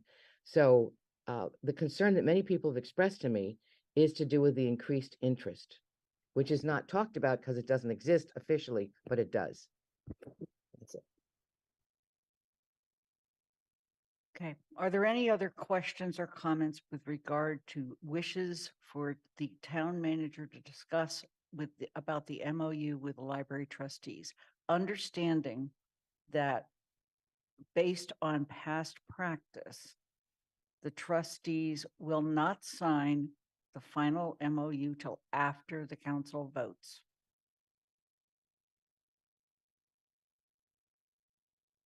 Mandy Jo? Just two things. So given the conversations that happened, I think are we down to the only additional change Paul will be asking of the trustees in the MOU is to item 9 per Kathy's request about that additional sentence regarding bans and share of bans, number 1. And number 2, the motion that's on the floor is to postpone to December 18th. So I'd like to ask Paul if he believes that he can have an answer by December 18th. Paul? Yes, I believe I can have an answer by December 18th. I also have a request for a chart that reiterates the numbers and also a clarification on who pays for the fundraising. Whether that's part of an MOU or not, so there's a question, but I was the one who made sure I captured everything counselors had identified. And Pam? Yeah, and the next item was that in number 9, it would also say expediting will not increase the library share. Right. Thank you. So the way that, so are we saying therefore that the way that we're asking the trustees to participate is in fact the way that we've already stated, and that is they would expedite their payments?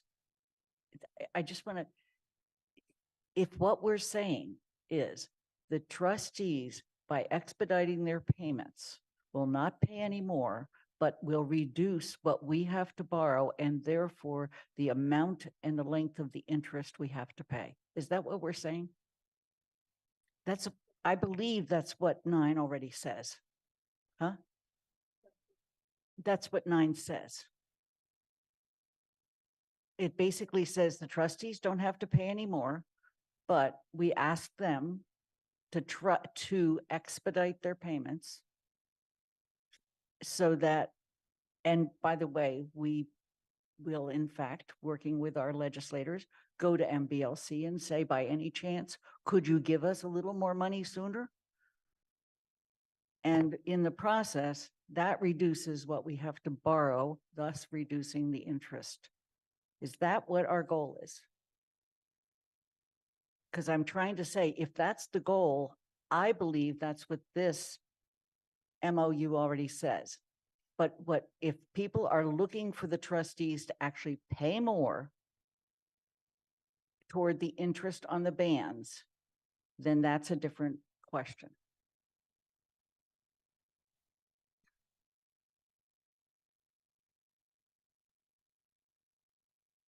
I see a bunch of hands up. Pam? Alicia? I wasn't going to answer the question you just posed, so I was just waiting to see if someone else wanted to respond directly to you. Okay. Jennifer? Yeah, I think I just want to, I hope I'm right, clarify maybe what Pam was saying, and just that if the bid were to come back, let's say at 47, you would have to come back to the council. And I think there's some concern that, well, it's just $1 million more, so we're not going to forego the project for that. So just some clarity that what if the bids come in higher and it comes here and the council were to approve it, it's on the understanding that that share would be, be added on to the library's responsibility to I think that's just, if I'm interpreting it right, that's, there's a concern that it, keeps creeping up by $1 million here and there, that may happen, hopefully not. I mean, but that it would just, we wouldn't have to then have another conversation about whether the town should take that on, since, we all made a commitment, most of us, that we wouldn't commit the town. What I to think taking on we greater have been share. very clear about is that if this bid and the one that we are ready to sign, because the library has absolutely hit rock bottom and been able to make no other cuts, if it's $1 more, it has to come back to the council to increase. Okay. I'm now ready to make another statement, but I'm going to go to Kathy next. Kathy? Okay, to the extent I can, I think the concern, Lynn, I think it's totally clear they'd have to come back. I've been very grateful that the library says your share is still 15.8, which is when they came and said, oh my goodness, the costs are 10 million higher. And they went out and said, we can raise the money. It's a long-term commitment to do the same, but I'm hoping this does it, that this 46 million. I did look at the numbers in terms of the most recent estimates, and there's still a healthy contingency fee in there. There's a buffer to, if the basic estimates are somewhat off, there's some movement under the 46. So I think we're on pretty good financial ground, which is not what I thought in 2021. I thought the total cost was underestimated by a lot. So my point on the interest, and I understand what you're looking at, there's another clause in 9 that says this will not increase the library share of the project. I do think if the library had to come in to help us to lower that interest cost might increase their payments for the project. And we've got this funny distinction between share and total payments. The library, so if the library had to take out a loan to close the gap, they would be paying interest on the loan also, so yes, they just owe us 5 million, but they're now all going to owe the bank some. So it's trying to say if they can't expedite, and this is clearly, Paul, I know this is kind of messy wording, but, as needed, if they can really expedite the funds and lower that cost substantially, then there's no need to share the interest costs. Suppose the best estimates that they gave us, this 2 million and then another 4 million, turns out to be 2 million and another 2 million. So we've got to go out for higher bands. I mean, everyone's doing their best to say that we think these are good numbers. So I just want to shift a little bit more risk over to the library. And I don't care about the specific words. That would be the intent. So I think if we're postponing it just for 9, I will commit to I don't have another request. I'll be ready to vote without a discussion on the next time we meet for a vote. I won't need to give an impassioned speech one way or the other. Anna? So my concern with what Jennifer and Pam were sharing was that I worry that it almost sounds as if we're trying to bind the hands of a future council. And I think that that's where if that discussion, no matter what, has to come back to the council that it has to come back to, and likely that won't happen in this term. So I worry that putting that sort of language in there with the understanding that what we mean is that anything else the trustees have to raise is limiting the right of that council to decide that. And while I agree with you that that's what should happen, that the trustees should be responsible, ultimately, I don't think that we can make that decision on an unknown like that. So I think that's my issue with putting it in there, is saying that I think it binds the hand of saying if this decision comes back, if we have to create a new MOU, this is what we insist that it be. I worry about that not giving the right to that council that they have in making that decision. But I also don't believe that it would happen, that it's going to come back. Alicia, do you want to go now? Yes, thank you, Lynn. I just wanted to say, and I think Mr. Bockelman did catch this, but in response to Mandy's summary, that I did also want to see an indication of who's responsible for for the campaign expenses, and I would like the cash flow to be added as a schedule to the MOA in addition. Okay. Pam? Yeah, in response to Anna's comment, I would be one of the people signing for an authorization. So I need to have the assurance for myself, not for the future council, but for myself, that I'm comfortable with any of those conditions. And that's the bottom line. Okay, Shalini? So again, I totally hear what you're saying, Pam, that and Jennifer also, that you absolutely do not want to ever confront that situation where we have to, or you all will have to increase the amount. But there is a natural mechanism right now that we have all understood that is not going to impose a higher amount on the council, on the town. And the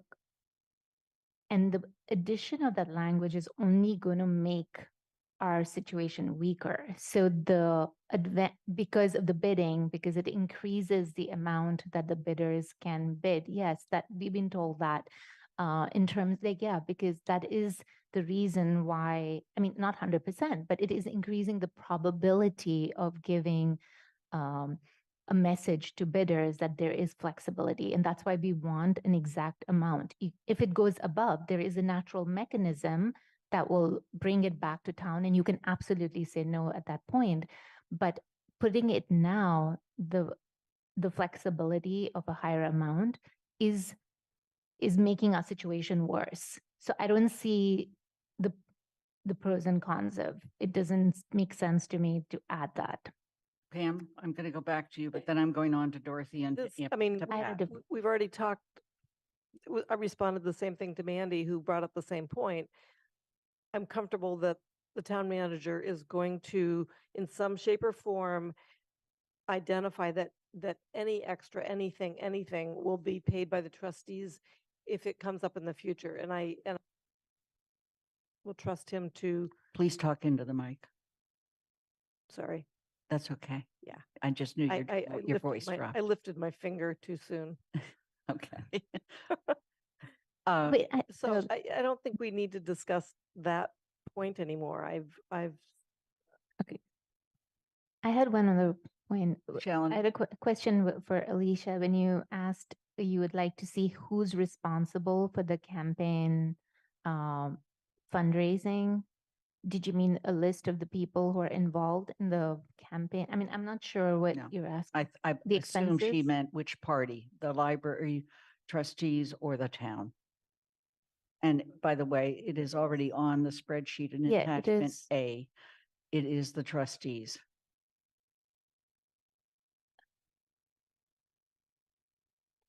I'm just asking Is so it that we okay if I respond? Yes, please, Yeah, Alicia. no, yeah, I just want to see in the MOA an indication of who is responsible for the campaign expenses. And you don't mean the individuals, you mean the body, the actual Yeah, organization. yeah, and I would just like that explicitly stated. Okay, thank you. Dorothy? Well, when we sign a contract, it's a future statement. So were those comments, questions from Anna to say that the town council cannot sign any contracts? Because when we said, we make these plans that go on for years, they're future payments. And, so I guess I'm going to ask a question, which is it then true that any contract that the Amherst Town Council signs and agrees on, votes on, is in fact something that can be changed at any time the council wants to meet and vote differently? Can I respond since it was Please. a question? No, Dorothy, of course not. We sign contracts all the time. What my concern was when Pam indicated her initial comment, the way it was phrased, the way I understood it, is that she said, if this comes back, at which point an entirely new MOU would be brought forward. She wanted that MOU to specify something. And that was the only way she was comfortable agreeing to this MOU. I believe that is change. That's not saying this contract would be shifted because it's basically writing a contract that doesn't exist yet. That was my issue with it. Well, but you could write this contract with words that just say the library shall bear the costs. That could be stated in this That contract. is what it, Dorothy, that is Right, what it clearly. says. It just specifies the amount. I'm not comfortable saying if the costs go over, in which case an entirely new MOU has to be drafted and has to be voted on by the council. I'm not comfortable specifying what should be in a non-existent future MOU. That's what I'm saying. Yeah, I got your point. Thank you. Okay.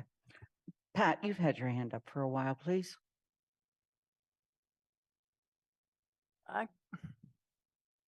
I've heard quotes, we are on good financial ground. We've been looking at this for the last 5 years. We had an incredible finance director. Lean in. We had an incredible finance director who really showed us what we would be able to do. I'm very confused by the fear that I'm hearing, because I really don't understand it, particularly when there are materials in the packet and in finance committee meetings that address the issues that are supposedly not being addressed.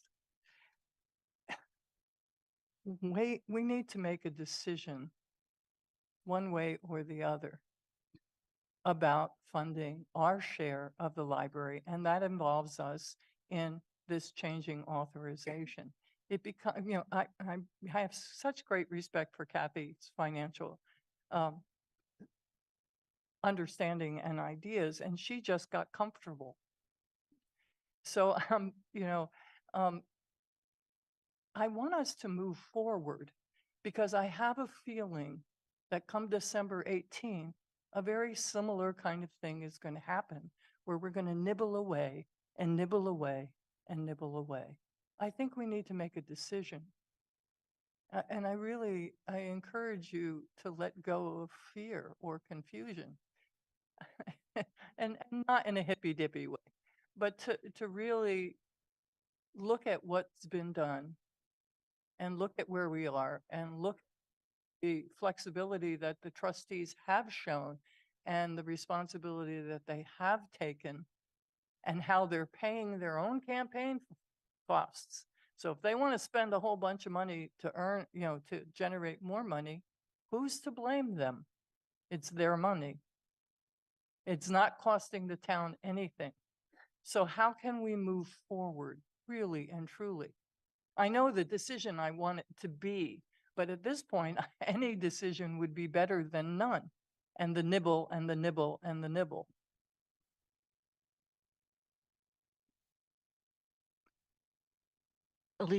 Michelle, you haven't spoken in a while. I just would like to respectfully disagree. I don't think we'll come back on the 18th and nibble more. I think people have been very explicit that if certain things are taken into, consideration and negotiated by the town manager, that we'll be able to move forward on the 18th. I do understand, Pat, where you're coming from, of course, and seeing that we can certainly do that as a council, but I have confidence that we would be prepared to advance this on the 18th positively based on what I have observed. If the town manager is able to negotiate these additional requests.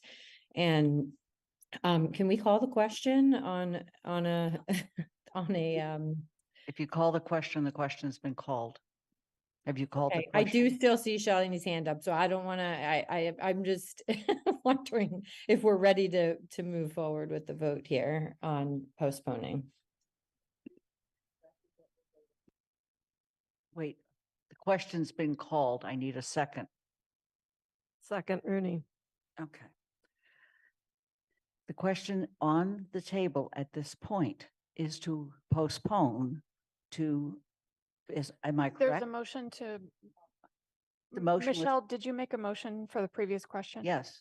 I don't see any more hands up, so we don't have to waste our time on that necessarily, but I'm So if ready. there was not a motion, the motion on the floor is to postpone the vote to December 18, 2023.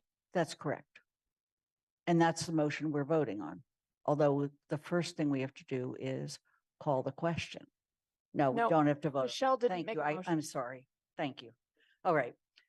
We're going to move then to the question that's on the floor. The question on the floor is whether or not to postpone the vote on the motion to authorize the borrowing to December 18th.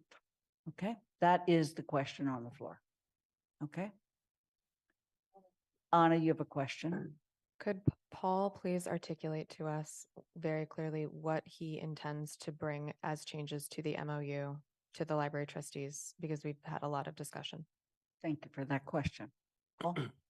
So the things I have, and again, they only approve this in principle, so they may have wording changes that they would like to see. So I want to be clear that this is not, in principle, they understood that this is what we put in front of them. They have not come back to me with changes that they would like to see, and I know they will have changes, just they're a separately elected body who has authority to represent the trustee, the library. So the things I have are to put in possibly put in a chart that shows the borrowing thing in a chart format in addition to the words that are there. Add the cash flow that we've been talking about. We all know that cash flow is a planning document. It doesn't commit anybody to anything because interest rates change, things change, but it lays out what we have been talking about. It's in the council packet anyway. Clarification in this about what side of the ledger the fundraising expenses are on. Is it on the library side or on the town side? On item 9, that stating in the last sentence that expediting payments does not increase the new library share of the project. And that additional bands, the library will attempt, I don't have the exact language, I'll have to get it from Kathy. If they're able to, they will do more. I think those are the things. Is there anybody that sees additional changes? Jennifer? No, I had a comment, but I'll make it after. This is not an answer to your question.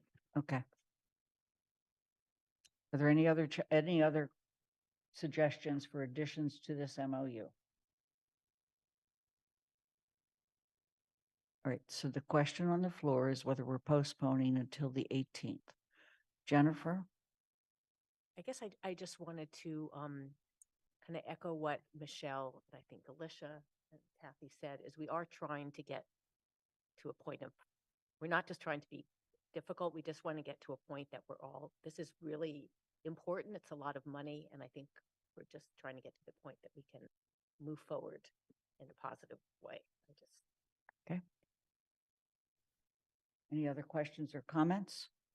So we're going to move to a roll call vote on whether we're postponing to the 18th. And with that, I'm going to start with Anna. No. Hold on just one second. Okay. Anna is a no.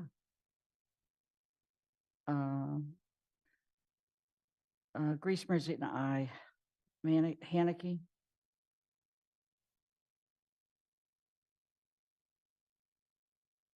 Aye. Anika Lopes, No. Michelle Miller, Aye. Dorothy Pam, Yes. Pam Rooney, Yes. Kathy Shane, Yes. Andy Steinberg, Yes. Jennifer Taub, yes. Alicia Walker, Yes. Shalini Bowman, Yes. Pat DeAngelis, No. Anna, and we already did that. Okay, so it's 10 in favor and 3 opposed. So the motion passes. We will be taking this up again on the 18th. We may have a break. Yes, we will return at 9:40.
Ladies and gentlemen, it's time to reconvene. all people of the council.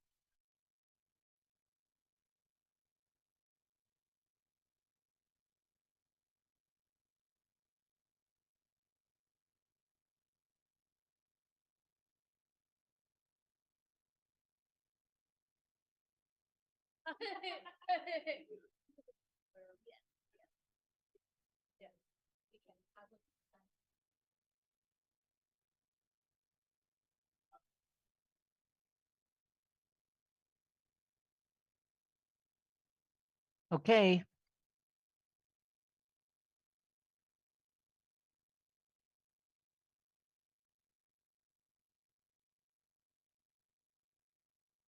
Please take the sign down so I can see as people come back.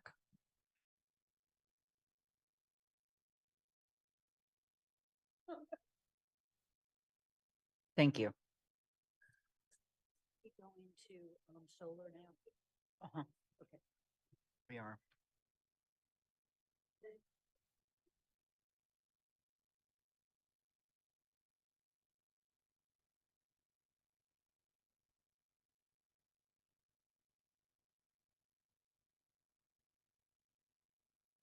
Say to you is council. Let's go, gang.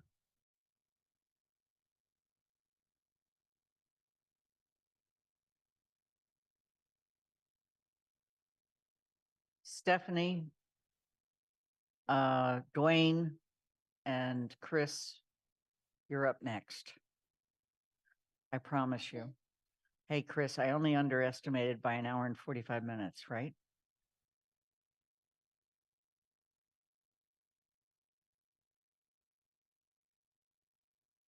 Oh, he didn't want to.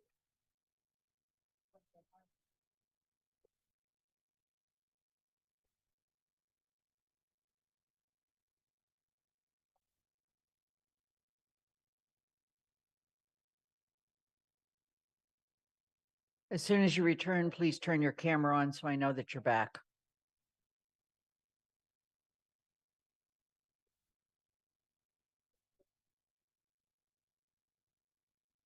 Okay, Pat, you're here. Anna, you're here. Anika, you're here. Shalini, are you back?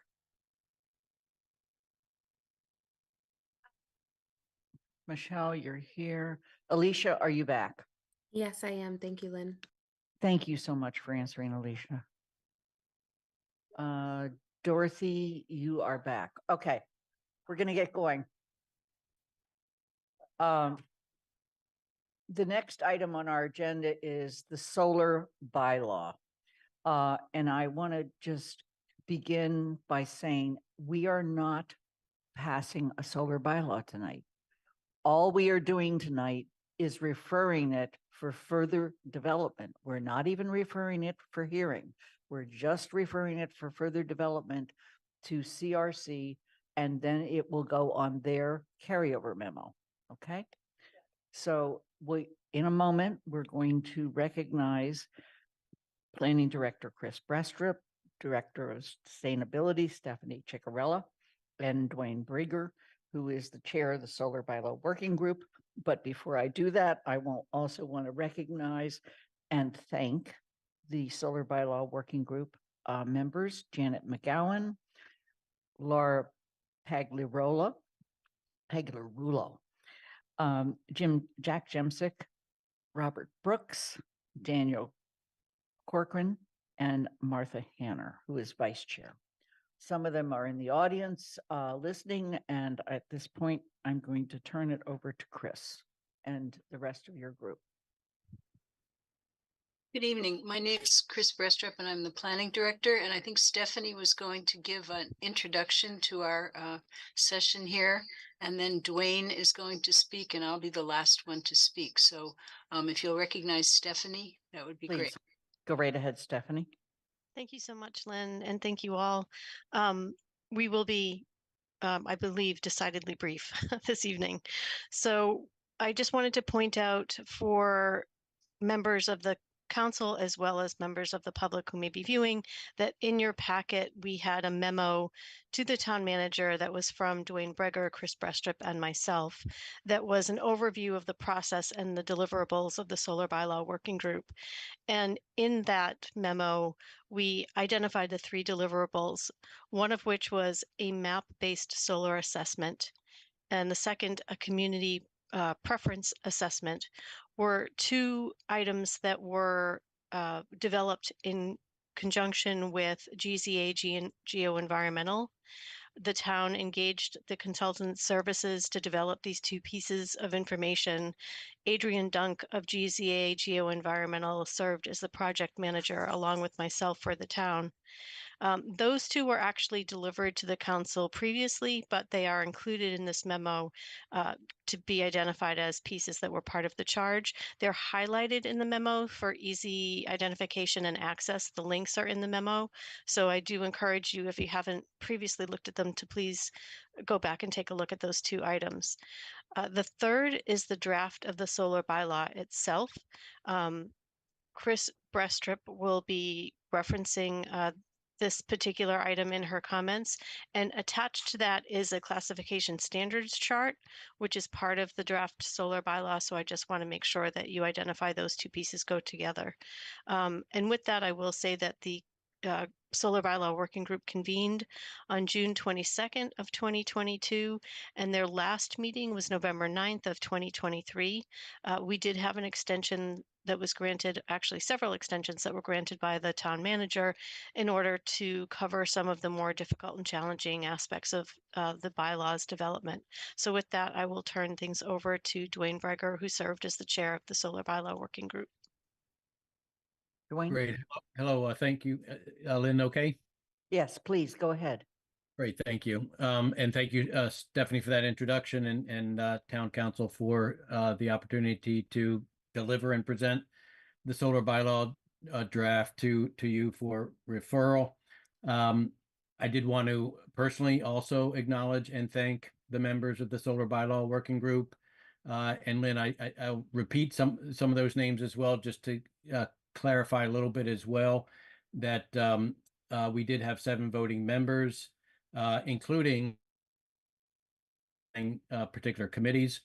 So Janet McGowan was representing the Planning Board, myself representing the Energy and Climate Action Committee, Laura Pagliarulo representing the Conservation Commission, and Jack Jemsick representing the Water Supply Protection Committee.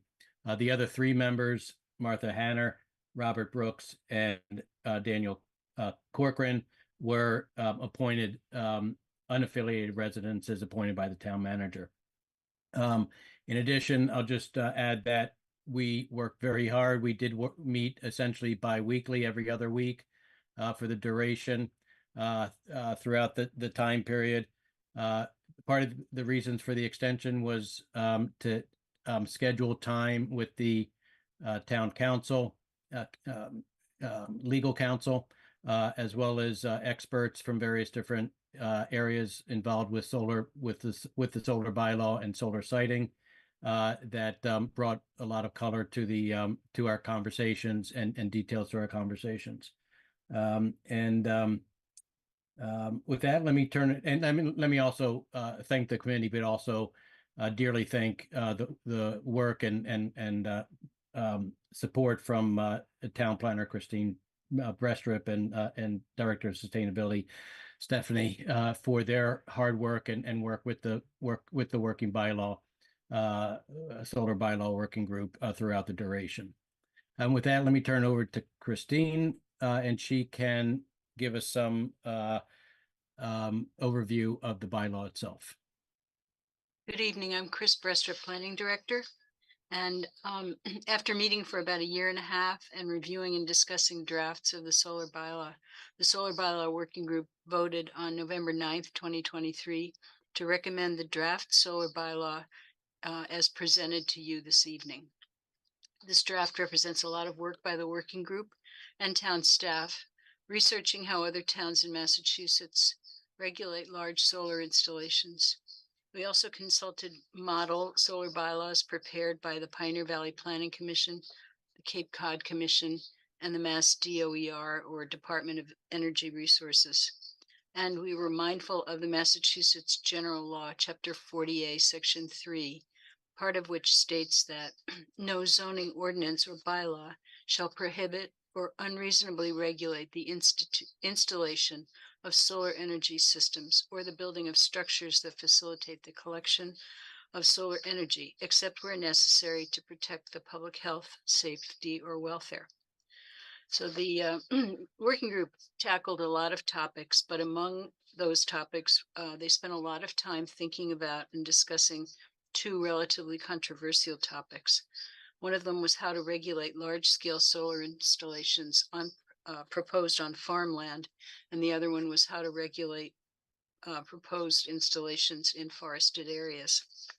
For farmland, the working group decided to require that agrivoltaics be used for installations in farmland that are over 5 acres in size. Agrivoltaics is a form of dual use, where a portion of the property is used for farming and a portion of the property is used for solar arrays. This usually occurs in alternating rows of agriculture and solar panels. The technology is not yet mature and is currently being studied and developed. Therefore, the working group did not want to impose such a requirement without providing an alternative. So the working group decided to provide a mechanism by which an applicant could prove to the permit granting authority in a special case that agrivoltaics was not technically or financially feasible for a certain installation. This would require hiring an expert consultant to make this argument to the permit granting authority. For forests, after much discussion and vote, the working group decided not to limit the amount of forest land that could be cut for solar installation, and did not require mitigation for forest land that was cut for solar installation. They were dissuaded from imposing such a limitation because these limitations are not imposed on other types of development, such as housing and commercial development. And such a limitation on solar may discourage the installation of solar and encourage the construction of other types of development, and they didn't think that was fair. However, the solar bylaw working group did decide to encourage town council to consider adopting a limitation on forest cutting in the future that could be applied to all types of development. So the draft that we're presenting tonight is the work of the solar bylaw working group. However, it has not been thoroughly reviewed by the building commissioner, the wetlands administrator, the fire department, the sustainability director, or the town attorney, KP Law. KP Law has provided advice and answers to specific questions as the draft was being developed, but it hasn't had an opportunity to review and make recommendations on the bylaw as a whole. And generally speaking, when the planning department is developing a bylaw, we do engage with KP Law all along the way to try to make sure that what we come up with in the end is a good document. So therefore, we and the town manager are recommending that town council refer this draft solar bylaw to the Community Resources Committee for further development.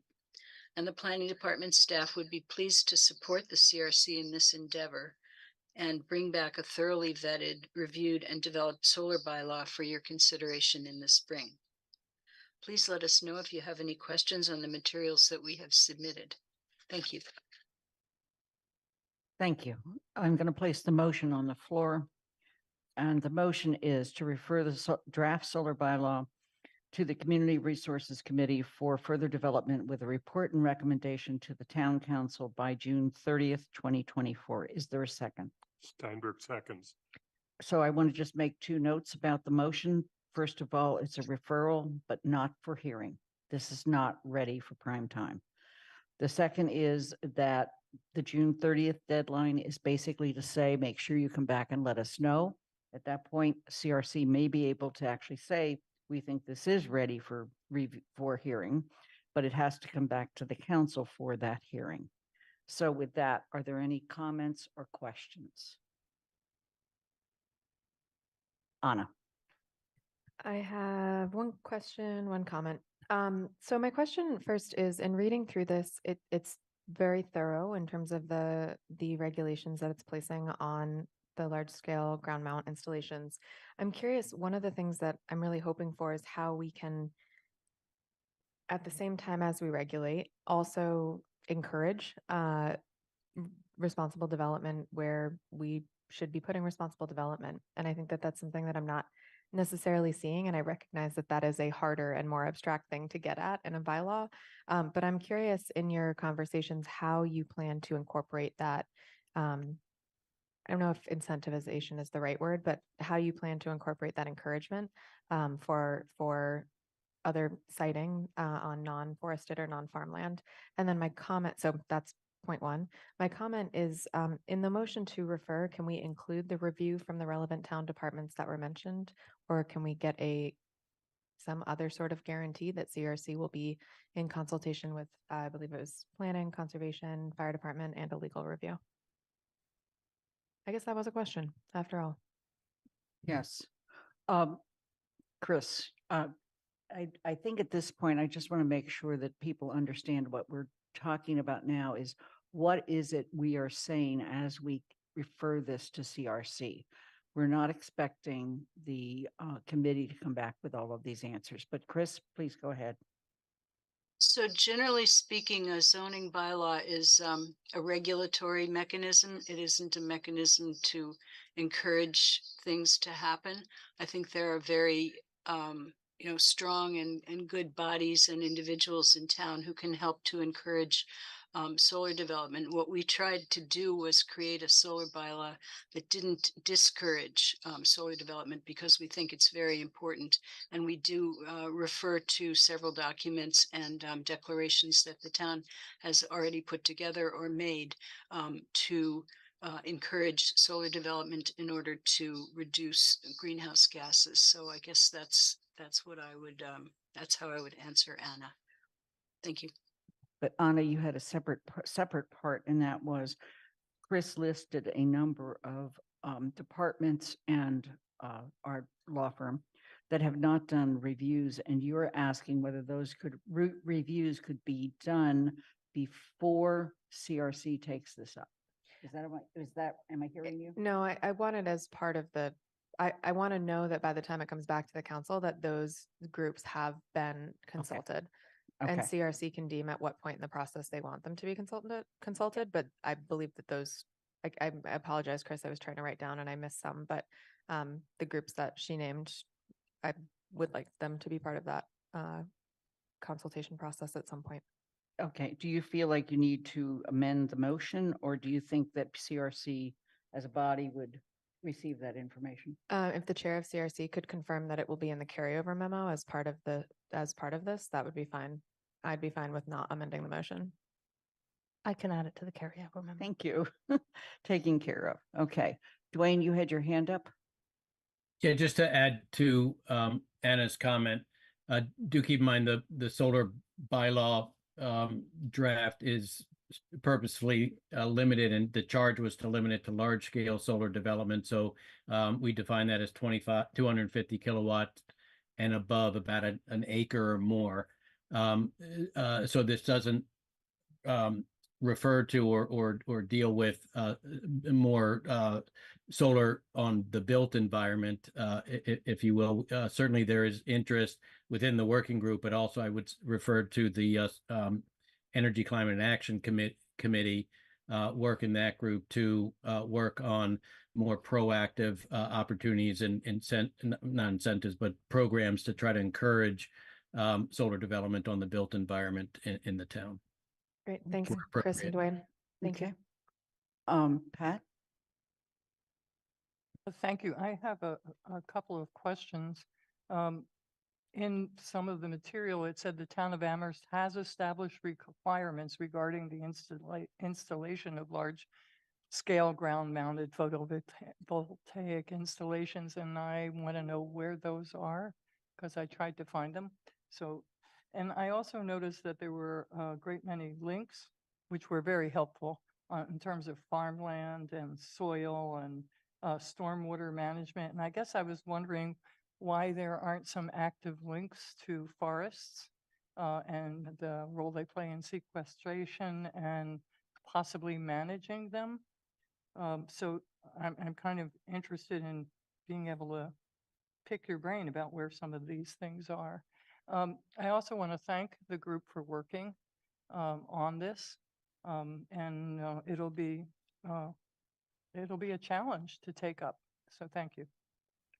But I would like an answer about where the established requirements are. Okay, Chris, we'll just ask if you could send something to reply to that. I will be happy to do that, yes. Okay. Mandy Jo.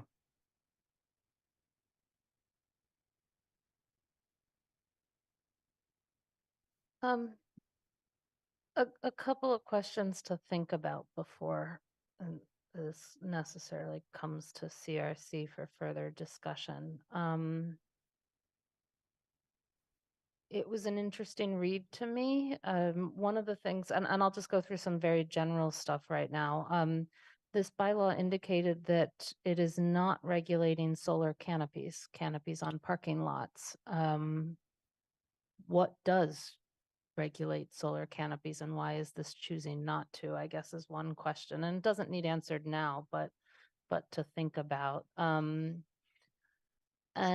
one of the other, and then another one was I saw a lot of requirements in here that didn't necessarily deal with site design, typical things that I think of as zoning things like dimensional setbacks, things like that. For example, the removal of a development, annual reports of income or the activities on the property. It wasn't necessarily income, it was generation capacity on an annual basis needed to be reported to the permit granting authority, certifying compliance on an annual basis with the special permit, reports, ongoing reports, it sounded like, or inspections after storms. There was one in here about certifying that you're going to do ways to improve crop yields to the permit granting authority and mandating that crop yields would need to be improved of some sort. There's a lot of things like that that struck me as different from typical zoning regulations. And so I'm curious, and one of the questions, if I'm on CRC in the next term, I would have is how much of these sort of types of requirements are found in the zoning bylaw for other types of developments when we're developing, a retail space or an office park space or a research and development space. Do we require the R&D space to report out its compliance every year with the special permit and things like that?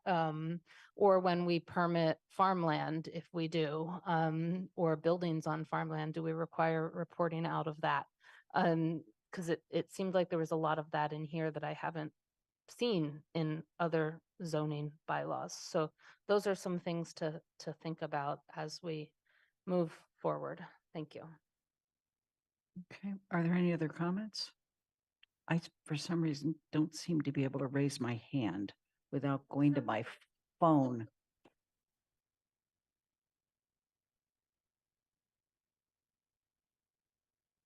Okay, there I did it. Okay, thanks. I don't know why all of a sudden that happened. I have a couple things that have been mentioned. I just want to emphasize that I would like to make sure that CRC pays close attention to.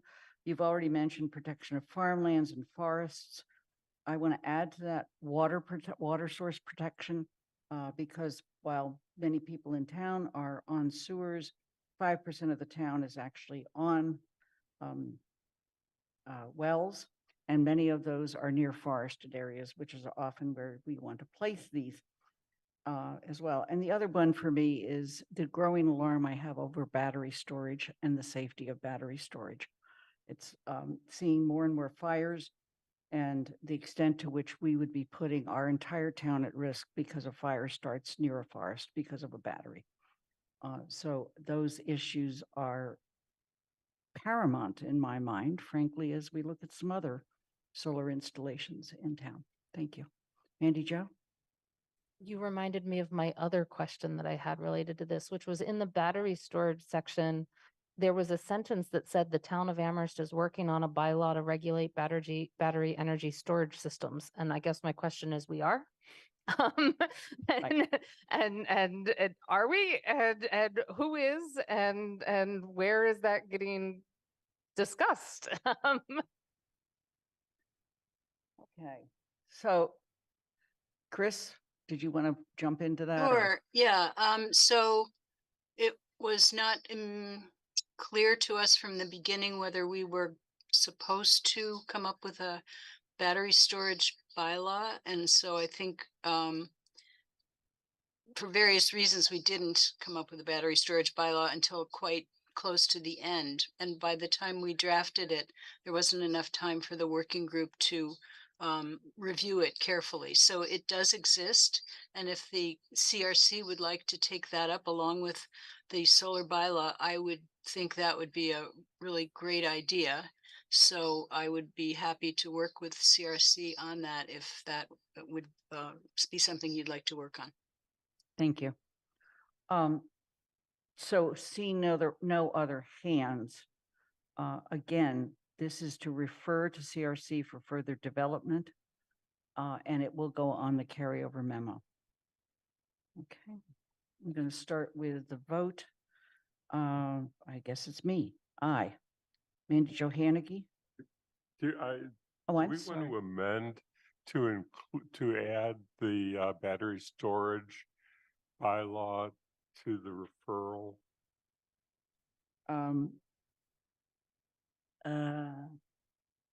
Yeah, sure. So to refer the draft solar bylaw, the only problem is we don't have it in our packet. We've never seen it, so I would suggest it could go in the 18th and we could refer it then. Okay, thank you. Good point, though. We're going to move on to the vote. So Griesmer is an aye. Mandy Jo? Aye. Anika Lopes? Aye. Michelle Miller? Aye. Dorothy Pam? Yes. Pam Rooney? Yes. Kathy Shane? Yes. Andy Steinberg? Yes. Jennifer Taub? Yes. Alicia Walker? Yes. Shelley Bowman? Yes. Pat DeAngelis? Aye. Anna Devlin Gothier? Aye. Okay, thank you. And I just want to thank the solar bylaw working group for all of the work you have done and recognize the complicated nature of this. I believe that during this discussion, at least 2 other potential bylaws have been brought up. So thank you. The next is about A quick point of order, Lynn. yes. You had mentioned that we would put a draft bylaw on the next agenda for battery. Yes, storage. draft bylaw for We need battery we need storage. a bylaw in the form necessary for adoption for an introduction. It would be for further development. We're not going to do it for hearing. The planning director just indicated it exists, so. It exists. Okay. Yeah. So she may be able to supply you with appropriate. I think what we want to do is probably refer it to CRC for review, possible further development before referred back to the council. That's fine. We just need something. Yeah, that's why we couldn't act on it tonight. Okay, the next is regarding the rental registration bylaw. And Michelle, you have your hand up. Yeah, not for that per se, but I just looked at the agenda and it looks like it's maybe 2 more hours it could be.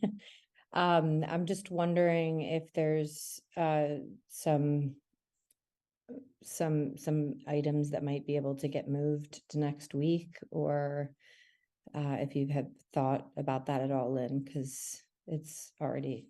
I have, but let me do this one and then look at Okay. what else, okay? That sounds great. Yeah, thank you. Kathy, you have your hand up? Yes, we're on the rental permit bylaw, correct? Yes, we are. Yeah, sorry, I couldn't get my hand up. I'd like to do a motion to postpone until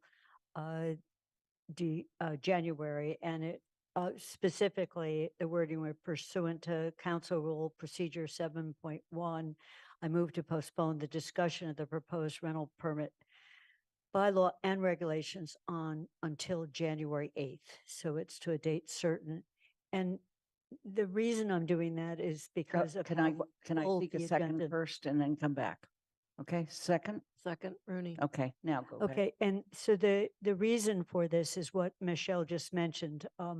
Looking at the agenda yesterday, I said, we're just not going to have time for a full discussion of this." And I had a few amendments that were both languages and fees, and there's some other concerns.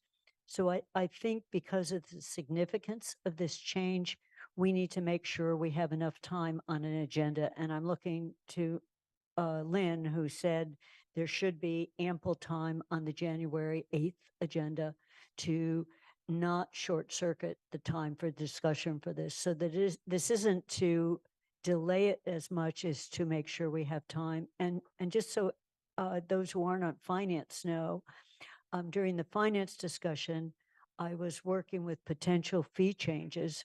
And I also wanted to talk about frequency of inspection changes.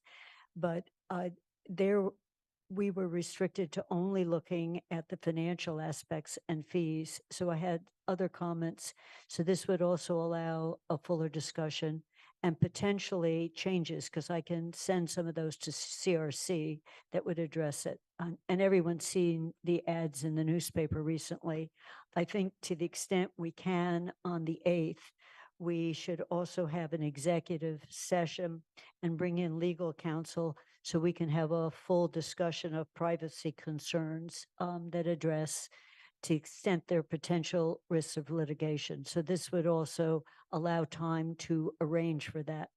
And that's the reason for my motion to postpone. Okay, the motion has been made and second to postpone. We really should stick to the discussion of the motion. Shalini? I was going to say that, in CRC, we did try to have a process where we were inviting comments and we were inviting different stakeholders to speak. However, I don't think the CRC had a chance to debrief the large number of emails we've received. And so I'm in support of Kathy's motion, but also I was wondering if if there was a way for CRC to also put it on the agenda to see how to move forward and to create a space to hear the different stakeholders that we're hearing from now. And then the other thing I was thinking was that I feel like the finance committee has been working, and I know Mandy Jo has been attending those meetings, but right. But I do feel that there were so many reasons why different things were put in place. And also maybe, I don't know if that's an option for the finance committee to work with CRC and have a joint discussion around that. But before that also, I really do feel that this is such a complex issue and it affects the livelihood of many people, and it might have impact on tenants and increasing costs, especially to single family homes. And so it just has so many implications that we're hearing about now that it would make sense to give CRC a chance to sort of decide what they want to do with all this information that we've received. Okay. The motion on the table is to refer to a council meeting on January 8th. I would just want to clarify that I have no idea what the meeting looks like for January 8th. That's not my responsibility at this point. But I did confer with Kathy and already determined that trying to do this on the 18th was out of the question. So 8th is the motion that's on the table. So let me suggest the following process in response to Shalini's question, and that is, it could be determined on January 8th that based on discussion among the council and with legal counsel, that we would then refer it back to CRC. And at that point, they would do that. But given the timing of the end of this council's term and the limited time committees have to meet, I don't see how we would expect that to happen between now and January 2nd. So the motion is to postpone until January 8th. That motion's been made and seconded. Are there any other comments? Okay, seeing, yes, Mandy Jo. Those extra button clicks take more time to raise They your do, hand. don't they? Thank you. I guess as chair of CRC, I'm looking for clarification because both Shalini and Kathy indicated there may be desire for CRC. Kathy, in her explanation of her motion, flat out, I think, stated that she was going to send stuff and hope CRC would talk about it before January 8th. So I'm looking for clarification of, as chair, is this something I need to be putting on an agenda for potential discussion at CRC? Is Kathy, is Shalini, are people expecting potential amendments again to this document prior to January 8th? Kathy? I didn't anticipate that, Mandy, given that we're on December 4th. I would be happy, and I've written them out a bit more fully now that I'm free from looking just at fees, but I've gone through the fee schedule again and trying to limit the cost impact and timing impact on we had such a one person who sent us a comment, and I would like to avoid that we wouldn't want to send a fire engine out to everyone's house on the anticipation it might be on a fire. We would really like to focus it. So it was a quip, but it was, let's try to think of, can we focus and target it a bit better? So I have some ideas for that. And I didn't think we had time tonight, but I'd be happy to write them up. But I wouldn't expect CRC to have to address them. I think this is the time for 13 of us to try to say how much we love, what we don't, and then to do revisions. But I think not all of us have had a chance to do that. And I didn't come to all of your meetings early on. I was sending periodic comments as this was evolving. So I didn't think between now and the 8th, CRC would meet to address a series of changes. I think that's asking too much because a lot of people may have things that they want to address. So I hope that answers it. I'm happy to compile them. Mandy Jo, does that answer your question? Okay. Andy. Yeah, no, I may not need to say much now. I was going to make a statement in support of the motion because I too had thought on a different topic of an amendment that could be offered and considered, since it was now in second reading and it belonged to the council and not the committee anymore. It was up to the council one to decide whether to refer it back to the committee. But I think that I was recognizing that given the length of this meeting, that having a lengthy discussion about several amendments that were proposed was going to make this far too onerous for tonight. And that's why I was supporting. So the motion is to refer it back to, I'm sorry, the motion is to take it up on a date certain, January 8th. At that time, upon taking it up, there may be a motion to refer it back to CRC. Mandy Jo, I want to make sure I want to respect both the chair and the rest of the members of CRC and hear from you about this at this point.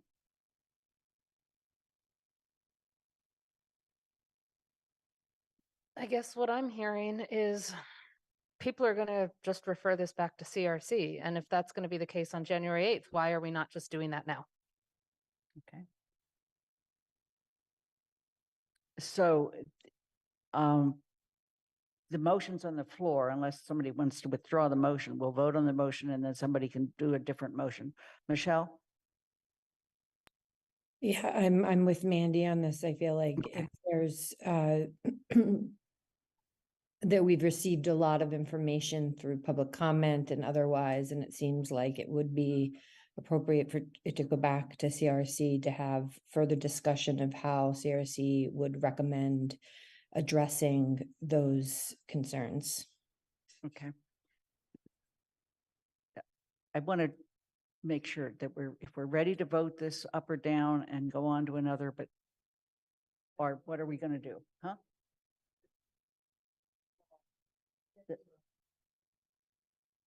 I'm sorry, what? I was saying Pat was adding a comment and I was asking her to use her microphone because no one at home can hear Okay, her. I'm sorry. The motion could be withdrawn. Shalini? Yeah, I'm in support. I mean, I'm in support of it going back to CRC so that um, as part of the process that, we have been making space to hear different people, but now that we've finally have the whole thing and people are getting a chance to look at it, and we've heard from one group of stakeholders for sure, and I think incorporating that and bringing everyone to the table is an important part of a process because this is a huge changes we're making. So we just want to make sure that we do hear, and then we haven't actively heard from other stakeholders, maybe like tenants or neighbors. So like, I mean, there has to be we're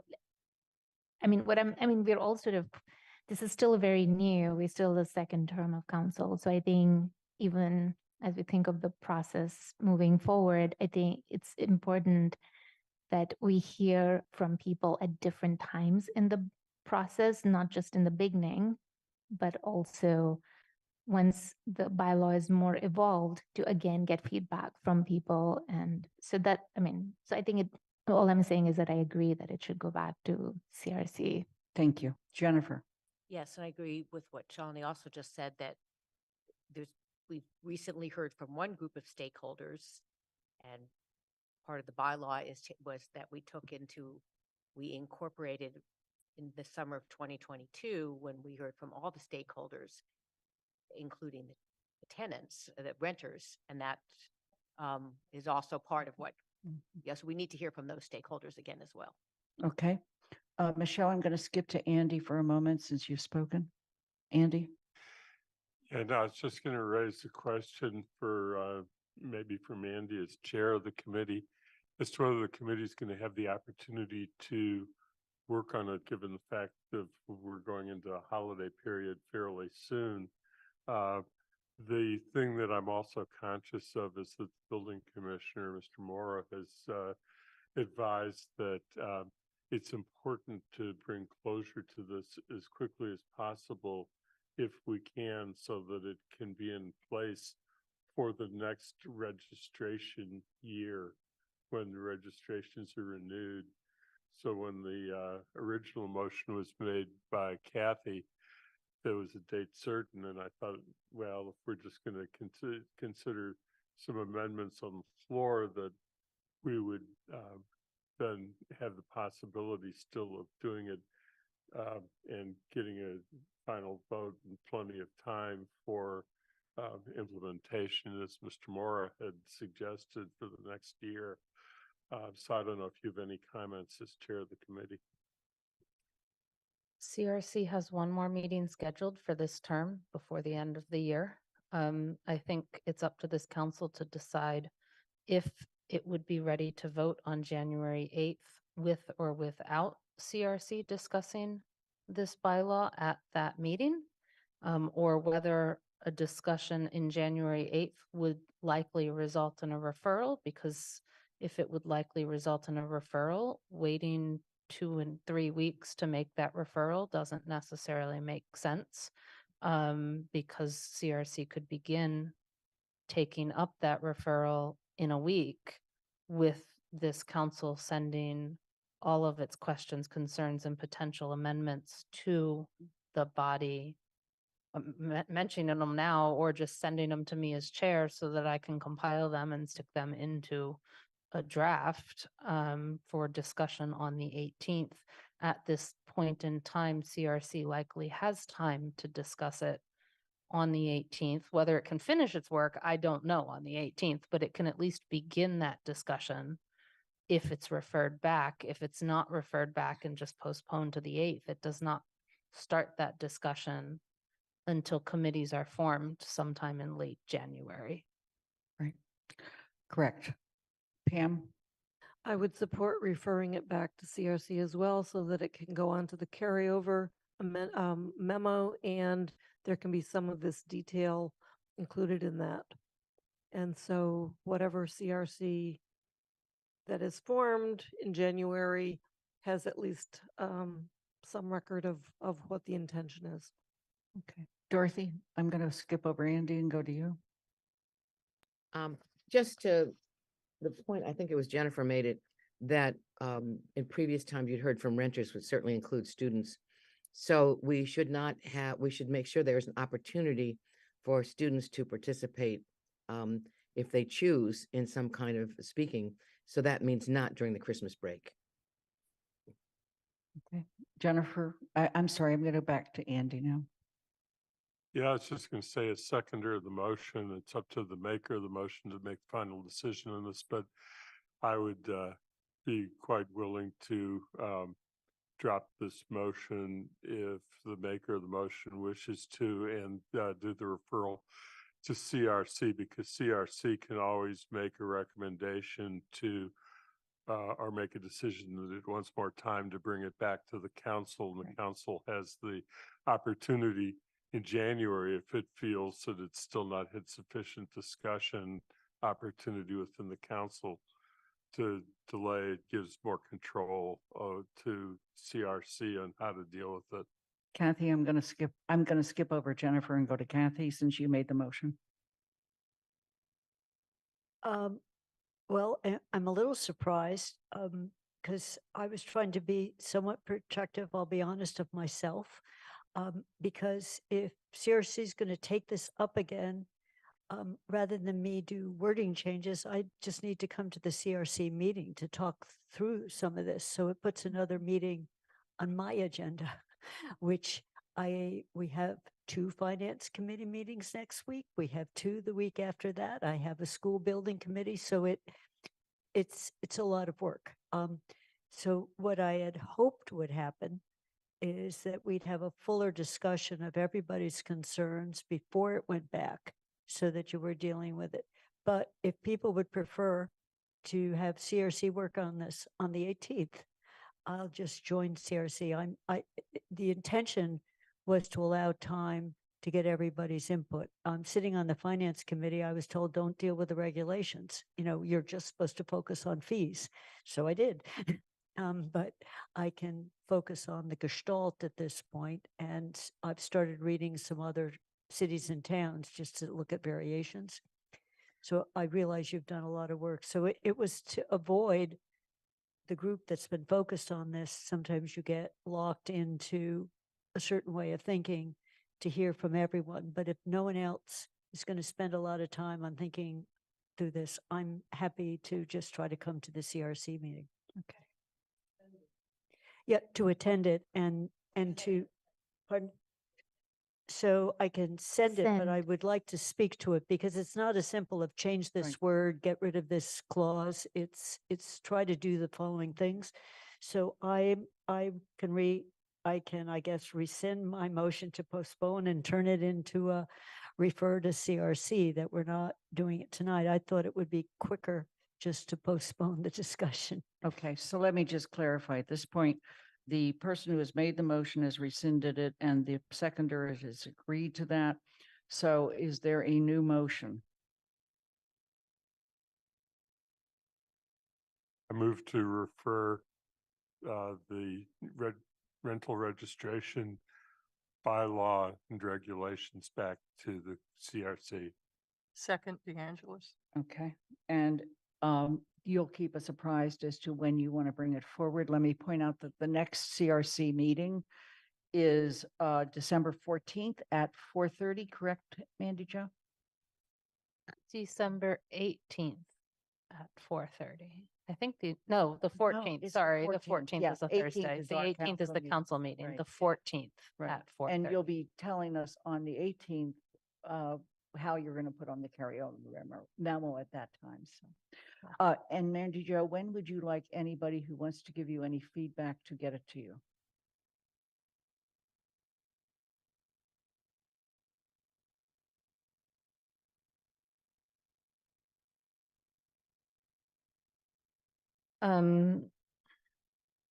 By Friday, December 8th. That's this Friday, December 8th, close of business? Noon, so that Athena can post by Noon. close of business. Thank you. Okay, so you're all asked to provide feedback to the chair of CRC, Mandy Johanicky, by noon on this Friday, December 8th, if we pass this motion. So now the motion is, and I need a second. There was a Did- second. It was Did I get a Angela's. second? Yeah, I did, Pat. Thank you. Are there any other comments or questions? Andy? Okay, Jennifer? I just didn't want to lose Kathy's suggestion that the council might want to have executive session with legal counsel. Now, does that? I think we'll leave that to the issue of when, after CRC looks at it, because they may actually want to do that. And we have to determine whether or not they can have an executive session because of the restrictions of what executive sessions can be used for. If I may, Huh? Paul has indicated to me that anticipation of litigation is not an eligible matter for Thank you. executive session, but Paul can probably better answer that. So I would look at the material we have and send it to our town attorney and get an official ruling on it. Okay. Yeah. So the motion on the floor now is to refer back to CRC, and they will come back to the council with suggestions, recommendations, and so forth. Okay? Is there any question on the motion? I would just ask Athena if she can get me the direct language so that I can get it into transfer memos and everything for posting sometime tomorrow. The direct language of this Of the motion. Sometime tomorrow, just and all. It's just to refer the rental registration bylaw and regulations back to the Community Resources Committee. But Yeah, the unofficial record will be posted tomorrow. Okay, thank you. Okay. All right. We have to move to a vote. Mandy Johanicky? Point of order. Did you want to include fees or no? Oh, Fees were include not fees. included in the Yes. motion. Andy, include fees? Andy, your motion was to refer the bylaw and regulations. Did you want to include the fee schedule? I think at this point that I was not going to do so. I had been prepared to make about 3-sentence report on the action of the Finance Committee so that it would just be clear to everybody. I'll leave it to the president as to whether I should go ahead and do that. Are you asking me, or my personal opinion is it should include the fees. Yes, just send the fee schedule too. Have it be. Okay, then I'll add the fee schedule to the referral. Okay, Thank and you. Pat, you second, okay? All right, so it's all the pieces, the bylaw, the regulations, and the fees, okay? Everybody ready to vote? Mandy Jo? Here's your chance to say no. I'm sorry, Mandy Jo.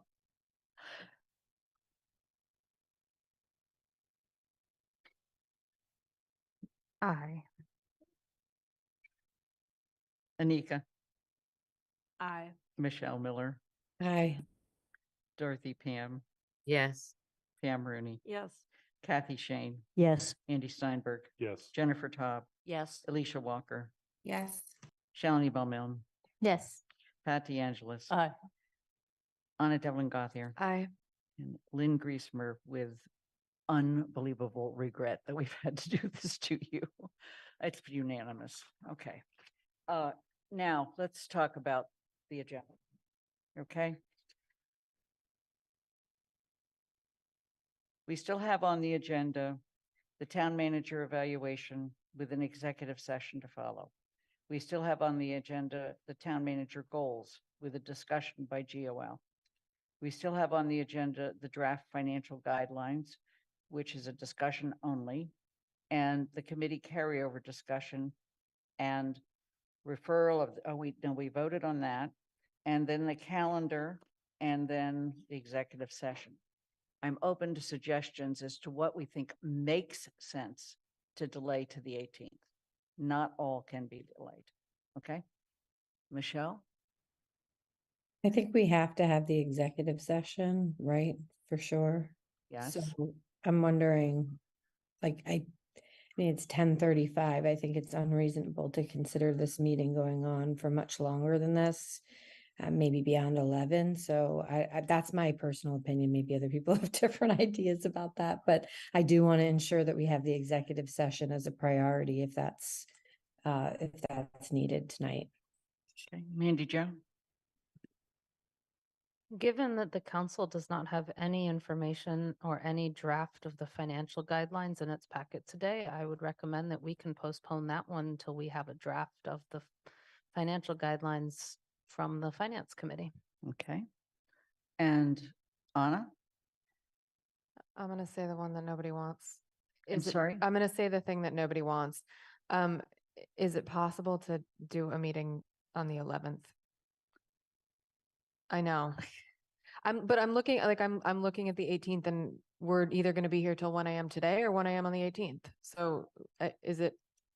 And may I just recall people, we had to do this last time we ended the term too. We We do had ha- to add an extra meeting. Lynn, we do have a I'm sorry? we do have a special meeting scheduled for the 11th, the orientation for the new councils, which Right. will So be can a we- meeting of the full council. Can we Right. add to that agenda? And we could move on to a full council meeting that night. It's already posted as a council. The whole meeting is a council meeting. It's a special Right. council meeting. If you wanted to put other regular business onto the special council agenda, you could do that So after the I'm going to orientation. make the following Wait, proposal. Can I finish the, Yes, if please. we do it, I think that it would make most sense to move the goals to that session, as it's something that will apply to the folks who are coming to the orientation and they could benefit from, and not as a part of the discussion, but from watching it if they're already here. Okay. Is there any reason we need to do carryover tonight? No, that's the 18th. So the financial goals we're doing on the 11th. The 18th, we're doing the guidelines, carryover on the 18th. Sorry, 18th. Andy, do you? No, I'm sorry. I skipped over town manager evaluation. Just hold that. Town manager goals, 11th, yes. financial guidelines. Andy, do you think you'd be ready by the 11th? Probably not. I think we need to the 18th. Okay. Carryover discussion, the 18th? Yes? It Yeah. kind of has to be. It's, Okay. yeah. Calendar, can we do that on the 11th? Yes, and should we send you feedback in the meantime? Yes. Shouldn't we just discuss that feedback now since it was conflicting? Sure. We can, okay, we're going to deal with that one tonight and get the feedback. Oh, sorry. Town manager compensation. Okay, fine. So we have two items we're going to do tonight, town manager evaluation and the calendar, and then the compensation. So town manager evaluation, I've done two different revisions. One was later today when it was called to my attention by Mandy Johanneke that I mixed up some stuff. And so I went back to the original paragraph with some slight changes and then gave you the example of what Mandy Jo had suggested as a substitute for that. And then any other, and I included the table, and then I took the feedback I received from 4 counselors and tried to integrate that into the memo. So the issue or the version you should be looking at is the version that's in your packet, and in the center of the title, it says V.2.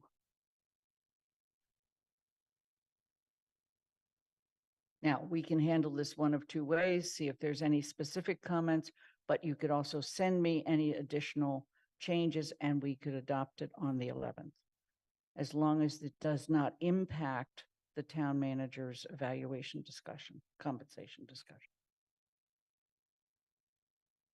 Mandy Jo.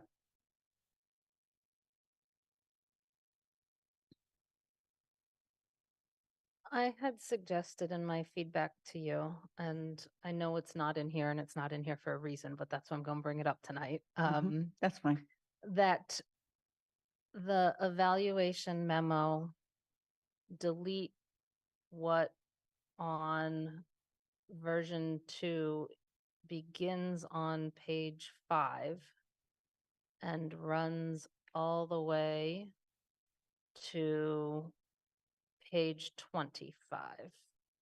In other words, that the evaluation memo delete all of the summaries of each of the counselor comments for each goal and all of the documentation related to that.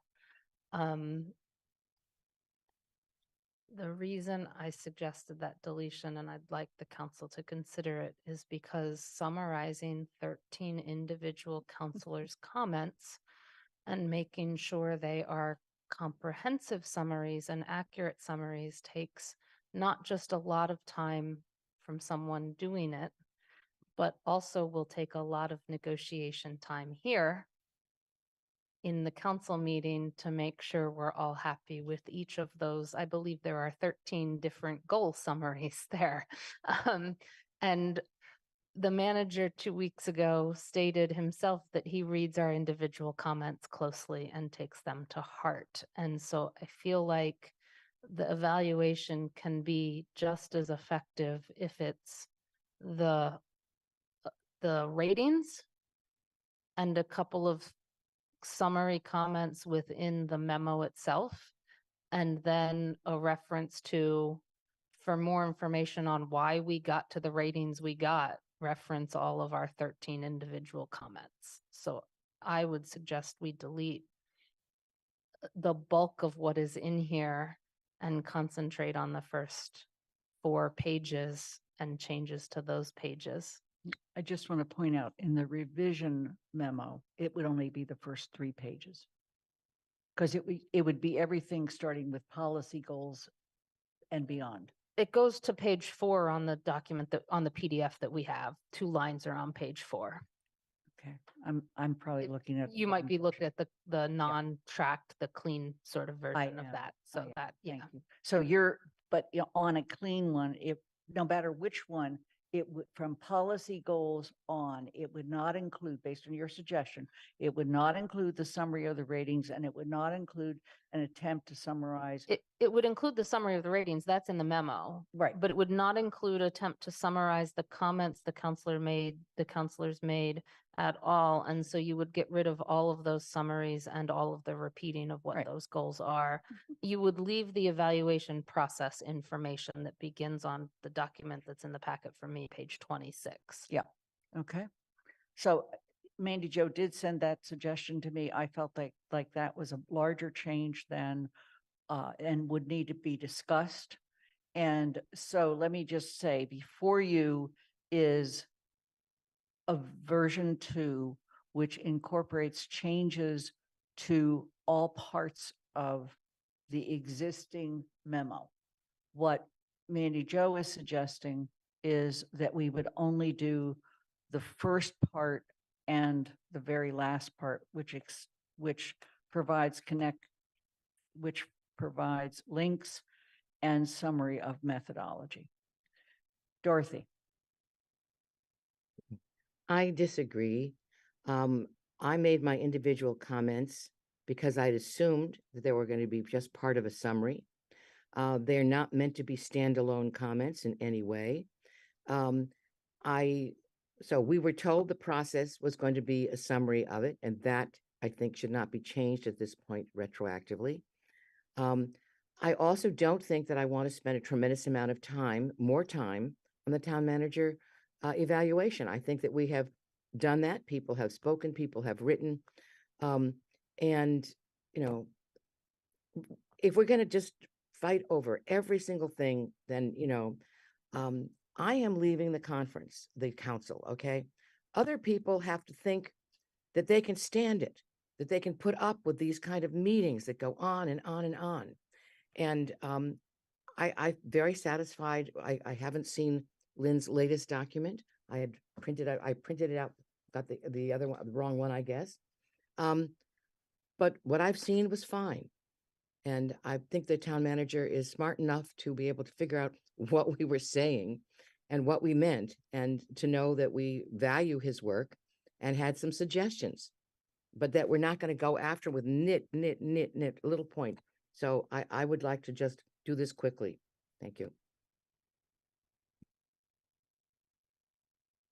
Are there any other comments? So we have two options here. One is I'll take additional comments and bring it back on the 11th. The other one is to take the motion that's on your motion sheet and move. Kathy. I just wanted to say, Lynn, I thought you did a great job on the revision. So I'm agreeing with Dorothy. My only comment was the bar chart was missing a bar label, to give you a sense of my super careful reading. I corrected that by No, and it's been corrected. giving so, it more so space. I'm comfortable with this, but go ahead with your motion. I just wanted to acknowledge the amount of work that went into the revision, and I thank you for it. Mandy Jo? If we're going to keep the summaries, I have a lot of requests to revise the summaries. Okay, then I'm going to suggest that I take suggestions from people for revisions. I need them by Wednesday of this week. I'll bring this back on the 11th. Okay? All right, so with that, that will come back on the 11th. As stated earlier, the goals will come back on the 11th, the 18th, the financial guidelines and the carryover will come back. Are there comments on the calendar? Lynn, before you move to the calendar, I'd like to suggest the executive session be moved to the 11th so that you can vote on the evaluation before you vote on compensation. Okay, can I also suggest that on the 11th, the town manager and I might like to do our state of the town address?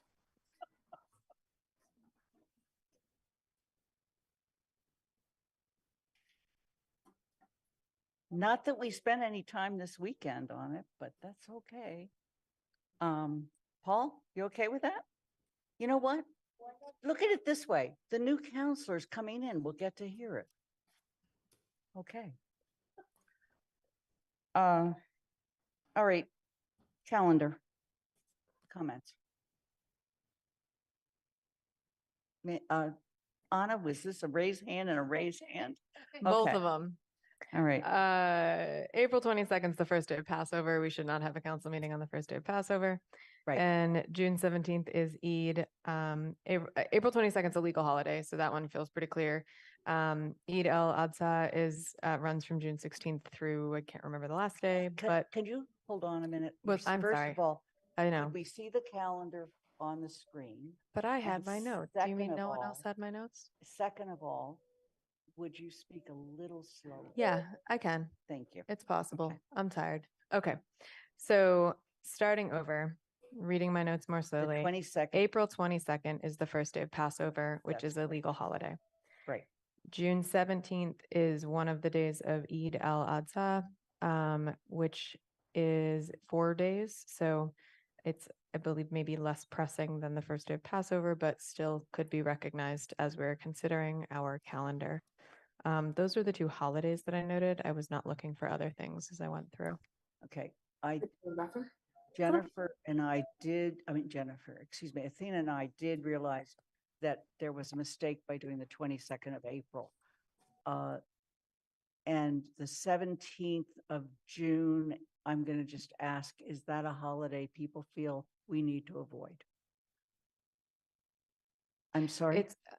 It's Eid. It's an Islamic Muslim holiday. It is. Eid al-Adha. It is Right. an Islamic holiday. Right. It's an Islamic holiday. It's celebrated for 3 to 4 days during that time. And is that the first night? It's not, I believe the first night is the Sunday. Okay. That's why I said I don't think it's as pressing as Passover, but I wanted to note it as Okay. it is a holiday. Are you sure? Mhm. I thought the 16th was the So first day.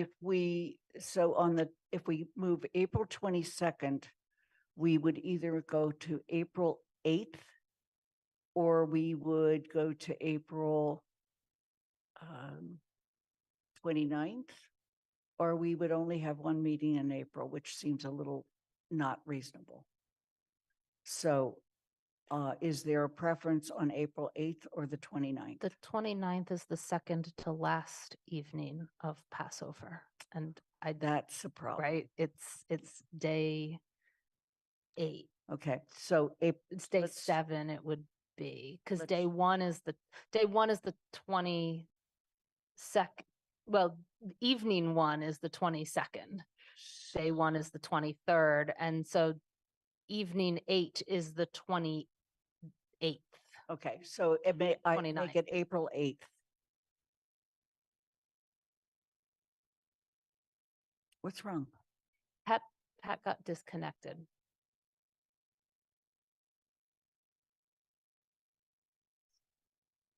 Thank you for letting us know. She's here in the town room, so she can still participate. She just won't be on Zoom. Okay, so we have it up on the screen, Pat. Your microphone's working. Yeah. And You just won't have your video from this. So You just the won't. 8th, I think. Yeah.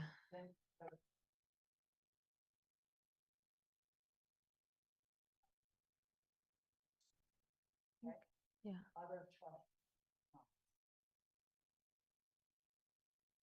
Thank you. I am requesting that we add a regular meeting on July 1 and on August 5. Those would be the typical regular meeting dates for both of those months in the last 4-5 years of the council. Calendars have regularly tried to not put meetings on. I'll talk about July 1 separately than August 5th, but we've generally not tried to put a meeting on August 5th or the first Monday in August. And then we've added it to a calendars if needed. And then we've run into, we have to have it. I don't think there's any time in the last 5 years we haven't needed it. And when it's put in as if needed, people schedule vacations and then we run into quorum problems. So I believe we need to actually list it on the calendar as a regular meeting. If for some reason we don't actually need it, it will get canceled, but we shouldn't even say if needed. We should just put it there and expect to have it. July 1, normally we have only had one meeting in July because we've had 3 meetings in June because we've generally had the very last Monday in June a meeting to get the budget done.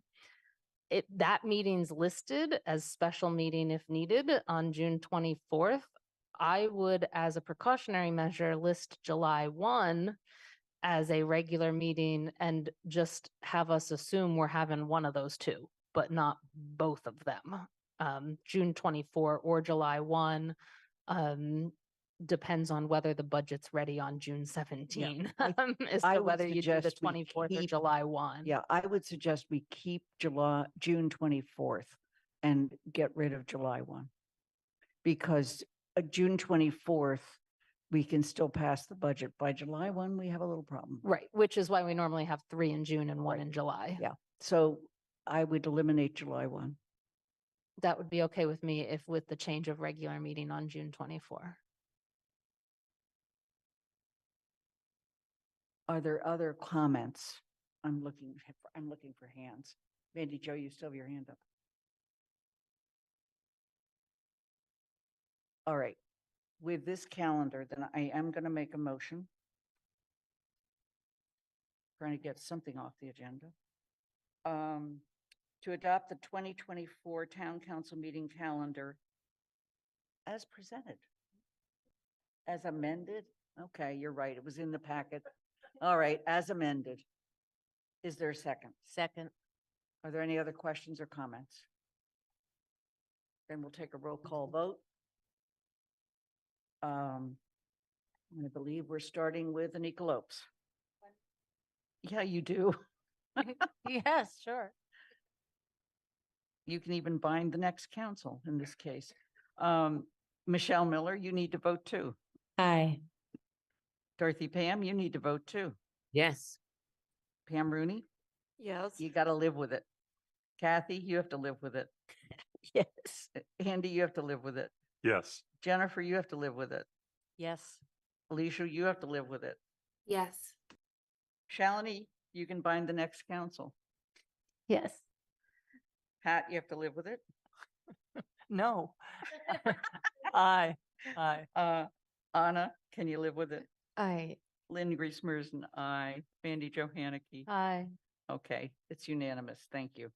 Alicia, did Alicia vote? Oh, Alicia, you voted, didn't Yes, you? yes, Yeah. I did. Thank you, Michelle. Thank you. Sorry. I went so fast, it's possible she didn't. Okay, am I hearing that we're moving the executive session to next week because, to the 11th? Okay. That's right, we haven't. Okay. Then in that case, Dorothy? I just want to say thank you to Mandy Jo for looking at the calendar and taking the time to think it through. I appreciate that. I do want to mention that actually Athena and I tried that and we messed up on the one issue. And we already did know it. I just want to give credit to Athena who first put it together. And we did look at holidays and we missed that one, so our fault. That was Anna. Appointments. I'm sorry? Anna, I see you. Okay, No, I was, no, thanks. what? Nothing. It's all good. Okay. Appointments. The only thing I want to mention is in your packet is a letter from the town clerk. It notifies us of 2 vacancies on the Housing Authority because the positions were not filled during the election. One position was filled by a write-in and that person has since declined. So in the packet for either the 11th or the 18th, I will advance a calendar that will begin with January 2nd because that's when the 45 days start counting by which we have to do this. And before then, I would hope to be able to talk to the chair of the Housing Authority and talk about what their cycle of meetings look like. One of the reasons this is not as urgent as the school committee was is because it's a 5-member body. It has 3 voting members on it. And so as of January 2nd, they will still have a quorum and can still do business. Mandy Jo, you have your hand up. Except I think the charter requires we fill it within 45 days, just Yeah. like any other one. So it is just as Oh, yeah. urgent from getting it Right. done from the complying with the charter point of view. It is, and that's one reason why the calendar will start on January 2nd. Okay. Committee reports? Any? CRC? Are you still speaking to us? We have a meeting next Thursday. On the agenda will be, we will start with nuisance property. Nuisance house renamed nuisance property bylaw. From there, we will move on to rental registration bylaw. In addition to speaking and discussing the requests for revisions that everyone who wants them considered will send me by Friday At noon. at noon. I have to get them out to Athena by 1 p.m. because of my afternoon schedule. So if I don't have them by noon, they're not making it in the packet before the weekend. But we will also discuss on rental registration incorporating nuisance bylaw, nuisance property bylaw language into the rental permitting bylaw to add potential remedies, enforcement actions to the permitting bylaw as they relate to in violations of the nuisance property bylaw. It'll all make sense when a report is written, but that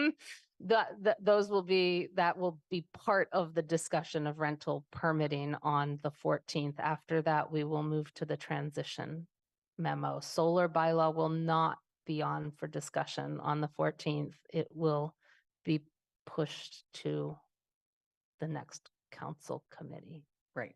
It's in it'll be included in the transition memo, but the transition memo is undergoing major revisions after tonight. Because what we just dumped on you. Elementary School Building Committee, Kathy or Alicia? Kathy, anything? There's a meeting this Friday. An agenda is posted, but I have to add one additional item that we're going to talk about a process for figuring out what playground equipment. So we're in the really fun phase of the project, but it's at 8:30 on Friday morning. The only other details around this is we are rapidly moving to get it on the planning board agenda, the conservation committee agenda, and talking about the first site package, which would be in the spring. So this is moving, a lot of moving parts that are moving quickly. I only have one request, and that is, would you make sure that the council and the public knows when the fence is going to go up so we can start observing? Absolutely. And you did ask that last time, and I haven't been able to come back with a good answer yet because we're talking about, can we widen the driveways to go in and out and remove a tree so that the trucks can get in? And then there is a date. I'll find out about the fences. Yep. The tree's the one that's going to give you the problem. All right, Finance Committee, Andy. I was going to make a report tonight, but I think I'll just put it into writing. That was supplementing the piece that we already submitted. Thank you. GOL, Pat? The report's in the packet. I'm assuming everyone read it. We did thoroughly. Jones Library, Anika? Jones Library had a very quick meeting last time where we really just approved some pending invoices. There was no financial report, and the next meeting date has not been announced yet. Okay. TSO, Anika? I say one thing thing about GOL. We have a meeting this Friday, which is unusual, at 9 a.m.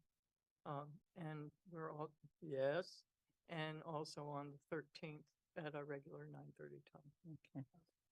Thank you. TSO will meet this coming Thursday at 7 p.m. and we will have a packed agenda. Okay. Liaison reports, any?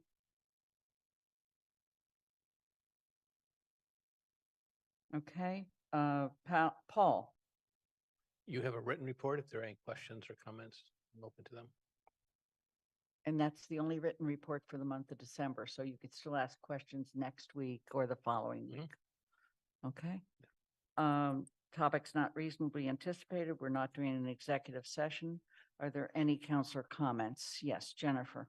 I just want to say that District 3, Dorothy and I are having our last district meeting of the year on December 12th at the Jones Library in the Woodbury Room from 6 to 8. And because it overlaps with dinner, we will have pizza. And it will, for the district, it'll be an opportunity to also say thank you to Dorothy. I believe District 5 is doing a meeting too. District 5 already had our meeting. You did? We did. Okay. I believe that all districts have met the requirement of at least 2 meetings. So you will as of next week. You know what? I'm glad I checked. Thank you. All right. Anything else? Counselor comments? Pam? Thank you. Tonight was a really good example of the huge amount of information in the packet. And unfortunately, some of it arrived really just today. Yes. So it is, we don't have a mandate for information to be provided by a certain date and time ahead of a meeting, but it's really not possible sometimes to keep up with that load. And it's not that it's a load, but it's too late and it's too much sometimes. How do we fix that? Do we just say we aren't discussing it if we don't have it in the packet by a certain day? We've talked about that, but we don't seem to enforce it. And rules of procedure have actually talked about this in GOL. Yeah. Yeah. Any other counselor comments? We have a meeting next week that begins at what time? I haven't heard responses from everybody that I polled, but I think 6:30 works for everyone, so we should plan on 6:30. And do you think the orientation might start earlier? No. No. So 6:30. And the orientation, for those that might not come to the orientation because maybe they're not They- going to be counselors next time. Okay. Is there an Then I estimated time where they assume would we should allow, potentially show up? Or how long do you want to allow for the orientation? When we set the agenda on Wednesday, we'll set a time to wrap the orientation so we can let counselors who aren't interested in that portion of the meeting know when they can attend for the regular business. Okay. But we haven't gotten into the details of the orientation agenda enough for me to estimate. I think it should be an hour, but I want to make sure that that works with what we've planned first. So, but we'll let you know on Wednesday if that's okay. Thank you. Are there any other questions or comments? Pam, you have your hand up. Okay. Mandy Jo, you have your hand up. I want to thank Athena. I know it's not the end of the month yet, but we just added another meeting to you and all of the packet items and all. You added three. Well, meetings. 3 meetings this month, but we just. Oh, no, but tonight, we added next week's meeting tonight. Technically, it already existed. We just made it worse. Yeah, so I just want to thank Athena for all she does, and I know she's been under a lot of stress and all for what we've been doing, but thank you, Athena. Well-deserved. Extremely well-deserved. Are there any other council comments? Seeing none, the meeting is adjourned. It's 11:06.